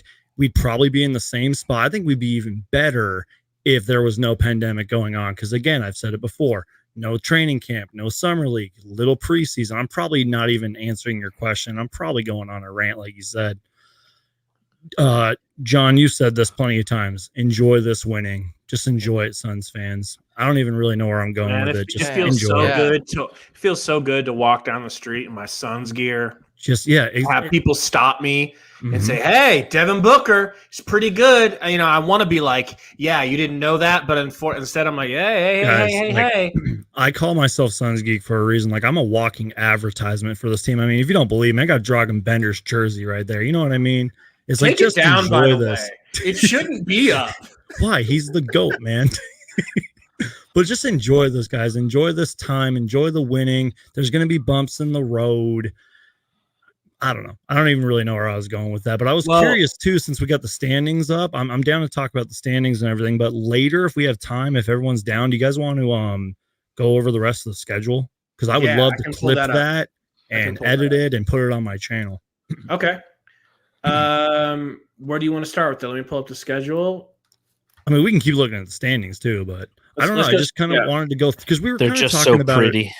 The standings are. I mean, this is like exactly. I think So, Go do you ahead, guys Salt. have any surprise teams? I think Dallas is The Charlotte is Hornets. the Charlotte Hornets out of nowhere. LaMelo. Dallas is a team that I think you need to look out for. I think Hmm. they're going to make a move up, and then who else do you guys see kind of moving up or Let's- down in the Should we- standings? Should we go through the NBA a little bit? We haven't even gone through anything like that. Should we go through the NBA and the scores and Scores? everything? Real Sure. quick. We don't want to keep Darth too long. We know he's got like a bed full of like 5 And- hot chicks. I'm married. They're I sleep in a separate room. They're European. They're like, Johnny, come back to bed, Johnny. We've, All right, Helping so what- sons. we've been on so long. My pods fell asleep and I gotta charge them. Oh, I was shit. wondering why you put those on. All right, later, coach. Hornets won again. Damn. I told you this Yeah, the Hornets Kings team can lost play, again though. man. The Kings are not good. The the Hornets Kings freaking are had like awful. 10 3 Look at that pointers the fourth other night in the quarter. first quarter. Yeah, dude. But who is the top performer of the Sacramento Kings? Tyrese Rashawn Halliburton. Holmes, 17 Rashawn points, Holmes. 15 rebounds, 6 assists. I don't need to say anything else there. We've been advocates of Rashawn Holmes ever since we got rid of him. So shout out to Rashawn Holmes in a losing effort, Hell, unfortunately. I miss Ray Spalding. Does that count as an obscure son? Hate I your- no. Shut up. Absolutely. I No, hate literally yourself. miss Ray Yeah. Spalding. I have a gift for you, by the way. If you're Ray serious about Ray Spalding. Spalding, I I have a swear to gift God. for you. Bro, I okay. have a Me and, gift for you, Salty, bro. me and Salty went to the last game of the season, the year that we had him and Aiton. Him 18, and 19, Holmes. yeah. Him and Holmes. And we Holmes was hurt. We're like, oh well, Aiton's not playing. At least we get to see Rashawn Holmes. Rashawn Holmes isn't playing. At least we get to see Ray Spalding. And I kid you not, Salty was talking crap on Spalding, and he went off for like, what was it, like 19 and 17 or some shit? It was Yeah, great. that's true. Anyways, So going on real quick, you guys, yesterday was a really big day for the Suns, and I don't think that can be understated. I think the Clippers lost, the Jazz lost, a couple of the teams that I can't remember off the top of the head. Spurs And this is- lost. Spurs Romp lost. was trolling me about it. That's Portland why. lost. Mhm. Portland lost. This is coming right after the Indiana game. Who I Mm-hmm. just felt Indiana played better. I don't know if it was just They one did. of those games, yada yada yada, whatever. It doesn't matter Mhm. because we Look at won that fourth tonight. quarter against the Nuggets. They got crushed. Exactly. That's it. Oh, Yeah. The end of yeah. that Knicks Nets game, that was some Dude. bullshit. I don't know if That you was guys saw kind the of end of why that I game. was surprised that we lost to the Pacers the other night because they had lost 5 of 6 or whatever, and I was They're- like, they they're have going our to be number, tired dude. and we're going to Back-to-back. beat them. They have our number. It's just one of those teams. John, Yeah. do you have kids, John? Just curious. I have a step kid who's in college, and Oh, a niece so- who's pretty much a kid too. Yeah, I have That's older why. kids. I wish I could definitely pay attention more. I have a 2.5-year-old. Salty's Yeah. got 2 kids, and Yeah, no, It's- that's why Matthew and I can do the podcast. He doesn't have kids, and mine are in college. So I'm so thankful yeah. that the 8 o'clock games my time are happening because he goes to bed at 8:30, so I can catch some of the first quarter. I can catch up, and by the time the third quarter starts, I'm done with the second quarter, and I can catch up live. So blessed for the 8 o'clock games. But moving on with the rest of the NBA, you guys, the Bucks beat the Wizards 133-122. Giannis with a 31, 15, and 10 assist monster game when the Wizards had kind of been coming on to a point. And then we got the Nets and the Knicks, the New York Showdown, 117-112. James Harden with 21 and 15 and 15. He's in Houston. He's going for 40 and 10. All of a sudden, he's in Brooklyn. He's getting 21, 15, and 15. he's changed up his game. He's willing to be the facilitator. In fact, Yeah. Kyrie Irving literally told him straight up in the middle of a game. He walks up to him and says, "You're the point guard now. I'm the 2 guard." the last minute of that game That's took crazy. 19 minutes. That sounds about right for the NBA. Isn't that Sounds bullshit? like a Phoenix so Suns so game. they had Sounds a like review. Cardinals game. They had one Mhm. review on jump ball, and then after that took forever. And then after that, there was a Julius Randle. If you look on that ESPN clip that Gabe has pulled up, you can see Yeah, Julius I saw Randle is being restrained after controversial travel. He was going up for a 3. The ball got knocked out of his hand ever so slightly, so he came down and he went to go shoot again. They called it a travel. They reviewed that. He got pissed. It was kind of and that's what sucks is it takes 19 minutes to finish the last minute of a game, and then the NBA gets it wrong. That's what annoys me about the NBA. The refs are they're infallible. Like how do we police these guys up? There's no training for these guys. There's no like G League, developmental system that is managed by a third party. All of the refereeing systems that are in place are, essentially run by and taught by former referees. So, they're like, even if you're wrong, you're right. You know what I'm saying? Wink, wink. It's such crap. Absolutely. You said you're an Arizona State fan for basketball. Are you for football as well, real quick? Just Pac-12 in general? I'm a Notre Dame fan for football and ASU. Ooh, that must have been a hell What of a game. what do you like? What do you like NFL? What do you like NFL? Cardinals. Let's go. Okay. You said So Notre Dame. I thought you might be with Chicago with me with the Bears. No, Gabe. No. Every one of my friends, though. I'll pass on that one. Just Yeah, Serge every one of my friends are Icaridia. Bears fans. And you know what I love about Bears fans? Like, you guys are depressed, and it's like you never talk shit. Like, Packers fans are the worst. Because all they do is terrible. They're like Titletown, USA, and like shut we know up. we're garbage. Go Packers. Oh God, I hate the Packers. Oh, I boy. don't hate the Cardinals Packers. fan. I hate the fans. They're like Seahawks fans, except slightly more educated. Because nothing's worse Except than they the think they uneducated own the team. Seahawks fans. So, okay, well, Yes, on the they flip do. side, they do own the team. not every one of them. I know. But exactly. there is no other professional franchise except for maybe the downtown White Sox for Chicago in baseball that you can literally live in a house and walk across the street to Lambeau Field. Yeah, I've seen the footage. It's still lame. I know, but hey, shout out for small teams owning a team. except for small the markets except owning for a the team. Packers. So, except for the Packers, because you're a shitty Bears fan and you have the best defense of all time in 1985. But we're not going there. Anyways, moving on to some Western Conference stuff. The Spurs beat the Pistons 109-99. So the Spurs shot up a little notch there. But we got some really good games later in the night that I caught a little bit of. The Clippers beat the Mavericks by 10. Good. Kawhi had 22, 8, and 7. Let's and go. Luka had 25, 10, and 16 assists. But we're not going to get there. We're just going to move on and keep on rolling. At what point do we say Luka Doncic is a good stats, bad team guy? Did you guys see the gif of, I forget which NBA referee it was. He just stopped and he was like, no, stop complaining to me, Luka. And he called the T on him. Really? Luka turns around and About he's like, time. I'd pay to see that? that clip. Luka, I think it's NBA Central if y'all follow him It's on Twitter. there, Gabe. I retweeted it and was trolling some Luca fans. It's, Thank you. dude, it's bad, bro. Sons He- Geek doing God's work. I'm So- going to tweet it to y'all.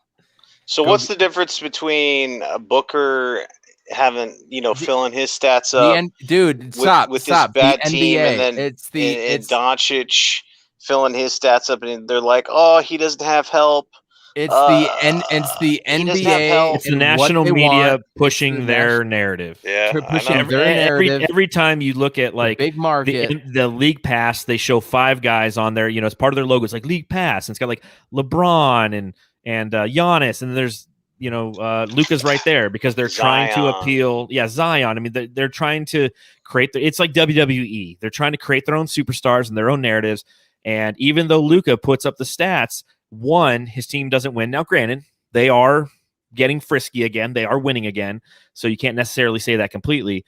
But 2, he's unbelievably inefficient. And that's, as a Devin Booker fan, that's one thing I notice all the time. Trae Young, unbelievably inefficient.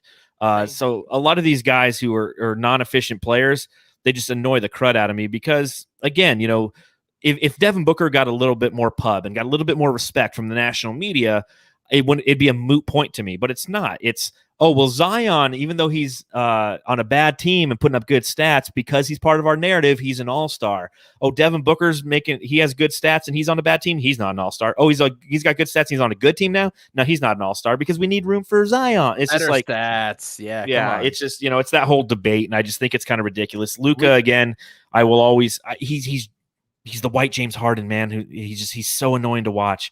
And kudos to James Harden. He's less annoying to watch now that he's in Brooklyn because, like you said, he's willing to facilitate. He's accepted his role. He's not trying to carry the Rockets for 8 years. He's trying to be a part of a team, and it's fun to watch. I like watching the Nets. Kyrie Irving's amazing. Kevin Durant's probably my favorite Sun player in the NBA. So I really like that team. But man, Luka's annoying to watch, and so is Trae Young. And I hate Dylan Brooks. I found that video of Luka. I'm gonna pull it up. I want to see this. You got to pull it up. And when we had at Don_Denim on from MFFLs, he said the same thing. What's Luka Doncic's favorite move? Crying. Yeah. Crying. I was gonna say and he was sick of that. And when that video came up, and I saw everybody going, Luka going like, "What? Okay, watch this. Okay, hold on. Wait, let's wait. Should we wait for some? Okay, Geek stepped away. I think he's. Are you with us? He's retweeted it. Yeah. He retweeted it. He just tweeted it to me. Go ahead and play it.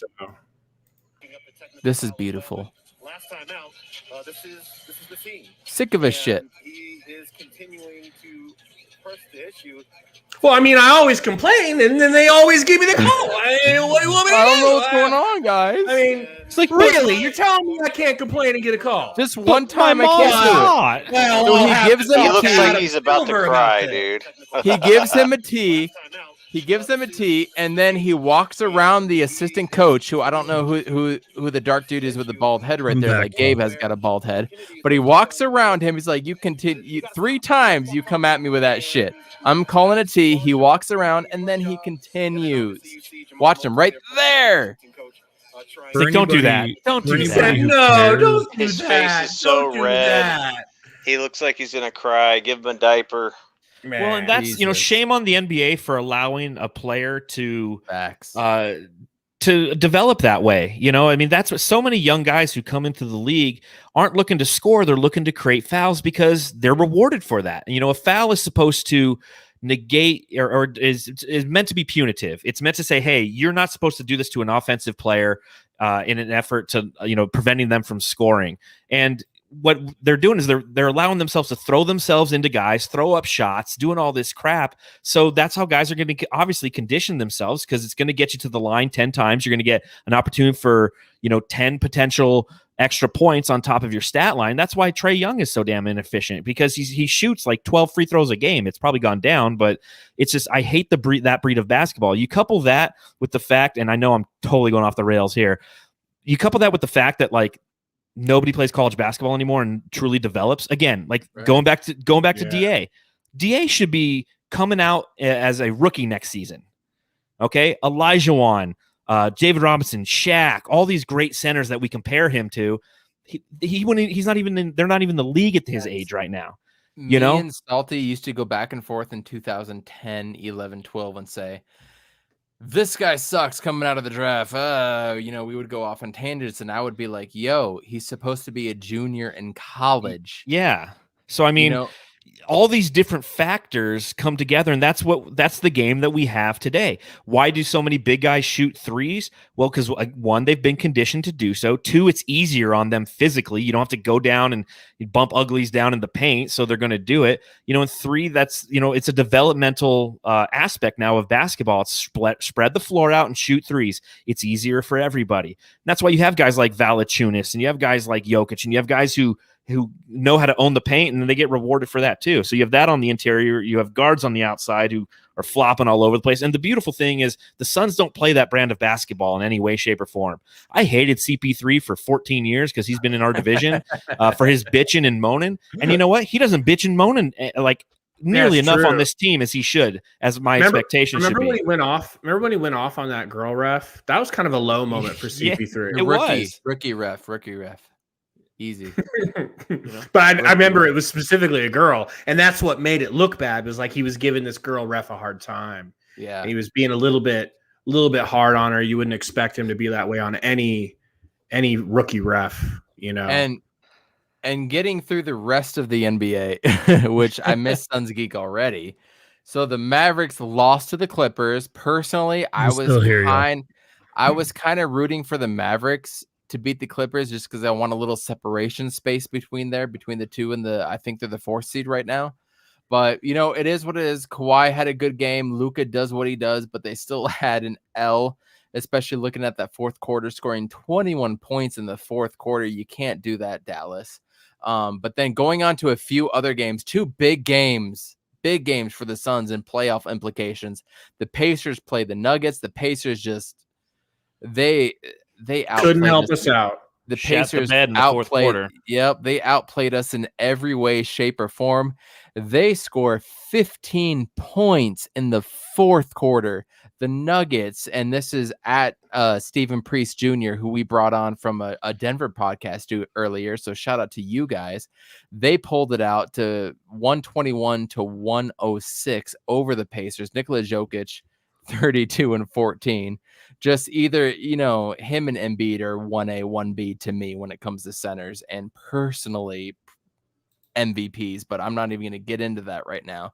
He had a stupid game in the fourth quarter, and he did amazing to pull out that W for them to keep moving them up, which is a detriment to the Suns. And then probably in the Western Conference, the game of the night, I'd probably say, the Lakers beat the Warriors after the Warriors just beat the Jazz the other night, which was a godsend considering we just lost to the Pacers. Lakers beat them 128-97, excuse me. LeBron had 22, 10, and 11, a triple-double, and Stephen Curry had 27 points. So, Gabe, can you pull up the standings and see where we're at? Because yes, I am a proponent of I don't give a damn what the standings are. Just play the next player in front of you or the next team in front of you, which is the Timberwolves. I would imagine we can just, all five of us, right? I mean, we're all going to say 2 wins in a row, right? No question. So, it's going to be really shitty to do a podcast after the game. If we lose the Timberwolves. Right? Those are the worst pods to do. They better get 2 in a row, baby. I expect 2 in a row. Anything else would be unthinkable. I expect trouble in the second game. I expect the closer, That's maybe what I was saying. 7, 8, 9 point win, and we're gonna pull it out in the last 2 or 3 minutes, just because I one honestly, could be close, the other one will be a blowout. I expect Ricky Rubio to randomly go off for 24 points. I know, Gabe. I know. Game. Why you always lying? I don't know if he scored 24 points all year, bro. He did that when he was with us. He would hit stupid jumpers for no reason. Aiton, as bad as we talk crap Carl about Aiton, Anthony Thomas. He will beat that. Aiton will Carl beat that. Anthony Thomas. I think it's going to be close. I think we're going to win. But if we do go 1-1 in the next 2 games going into the Laker game, it's going to be a problem. And the Laker game is going to be a problem. What do you think, Darth Voita? We'll see how the Lakers, is Anthony Davis back by then? I don't think 3 so. weeks. 3 weeks, so we're still good there. You know how it is as a Suns fan, man. We got to take one game at a time. The Lakers, I'm looking forward to that Lakers game, but we got to get through those Timberwolves. My hope is after the Suns beat the Timberwolves twice in a row that Ricky Rubio just doesn't get on the plane and leave town with them, and that they buy him out and he can come back here as a Phoenix Sun. Imagine him as a backup to CP3. Man, I would love that. Do you think that's actually legitimate? No, it would never happen. But I'm a fan and I can make up crazy shit and it'd be fucking fantastic. And we're getting Jimmy Butler, right? No problem. Oh man, it's hitting midnight here, guys. I think I'm gonna bounce. I gotta get up. We're definitely ready to end, man. We appreciate you coming on, John. We appreciate you as always, Suns. Sorry we kept you guys so long. No, it's fun. I loved it, man. I needed it, to be honest. Dude, I was telling this dude like 30 minutes ago to wrap this shit up, and he's like, I'm trying to Dude, wrap it up then. Sometimes these things get away from you, man. Dude, Sometimes when the NBA season was shut down, Romp 2.0 and I and Reliable Rants, we did this like every once in a while, and it's so good for your mental health. Like, no joke. It's good, man. So shout out everybody in the chat, will you? 12 people left. I don't think we have anybody on Facebook left. That's why I think it's perfectly good time to start calling it a night, man. We had like 30 people between the whole time. That's huge for us. A burner account. If y'all don't know who he is, make sure you guys follow him. He's been here for the whole live time. stream commenting legend, dude. He's exactly. Hilarious. Eric Brandt and Brian Scalabrine from Blazers Uprise. They do an amazing job over there. Brendan King's still with us. Hey, Brendan King, Joseph Soto. There's so many good guys in here. Porg Org Jackson, Isaac Thomas, Romp 2.0. Thank you guys so much for hanging on with us. We really appreciate it. I just want to give a quick shout out to the GOATs, Suns Geek, and Darth Voita on Twitter. We've been following them all day. We went back and forth a few times. Suns Geek made a great video today. Please on YouTube, give it a like, give it a share. Follow us on Facebook, Twitter. Darth Voita, where can we find you guys on Suns Jam Session? You can follow us on Twitter, Instagram, the new Phoenix Fans app. I don't know if you guys have tried that yet. But, I just got on it today, man. Yeah, I so saw you on there. So that's on there. So at Suns Jam is where you can follow the podcast. You can follow me at Darth Voita. You can follow my cohort in crime, Matthew Lissy, at Matthew Lissy. And you can read all of my writing on brightsideofthesun.com. I have a piece coming out tomorrow on Dario Saric. Hell Be yeah. the sixth man. I'm about to read all about that because I love me some Dario Saric. I used to listen to you guys mowing the lawn last year and the year before. So Evan is fanning out. Dude, He's stop.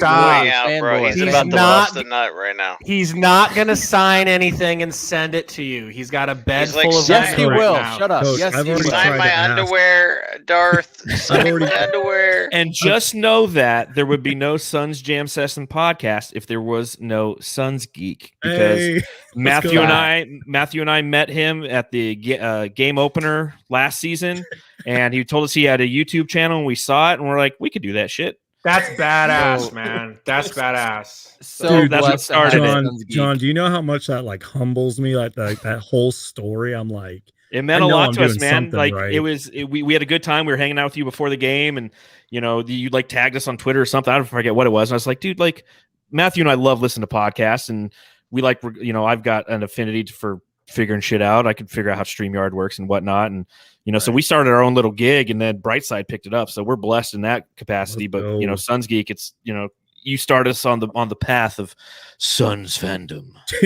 thank That's you so funny, much. man. I'm That is humble. Valley Well, Podcast, that's you guys keep badass. up doing a great job, man. I love catching I don't see you guys always live because you're live when we're live. Yeah, so. it's unfortunate. We don't like going live when you guys are. It does us no favors, but it's like, it's just about being consistent. But yeah, Well, man, that's what it's about. We'll do it we in the saw- off season, man. Yeah, we saw you guys as Hell soon as we yeah. started. We were like, all right, let's look at what other people are doing. And we saw you guys, and we were like, damn, well, we've got our Man. work cut out for us. We we love appreciate watching that. you guys, man. But yeah, man. Get the app on my Game Boy. I know I put that up exactly. Yeah. But yeah, all right, man. Thank you, everybody. We will see you Sunday for the beginning of 2 juicy easy claps. We will see Thursday. you What are you then. talking about? Sunday. Shut up. Thursday. You eat What are you shrooms? talking about? That March one 18th. beer Thursday, got Friday. me. Hey, March where's 18th. my outro, Minnesota. ho? This one Yeah, what beer about Salty? got Don't What forget about about Salty? Goat Shut up, Salty, Gabe. man. Salty. Take Salty's us got away, more Salt. subscribers than all of us put together. Bro, man. Jesus Christ. Come on, All Salt. Go right. Salt. Take us I'm away. the one that keeps these guys down even kill. They're fanboying. They're about to go rub one off to their favorite podcasters. Just here. kidding. Just kidding. Follow me, Saltiest AZ fan, and Saltiest Gaming's my real shit. Almost to 14. You fool. He's got more subscribers than all of us put together. He's the Anyway, real goat. it was a trip, man. I love this Let's shit, go. but Hell yeah. we'll dude. teach Gabe how to learn how to close podcasts out when he should. You know what I'm saying? Thank you, bro. I need it. Anyway, we're out. Go Thank you, Suns. everybody. We'll Throw up see you. the X, Suns. bitches. Go Suns. Throw up the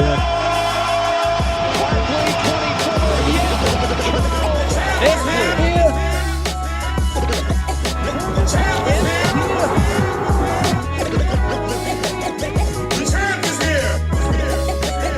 The champ is here. The champ is here. Shout out to Rodney Rogers.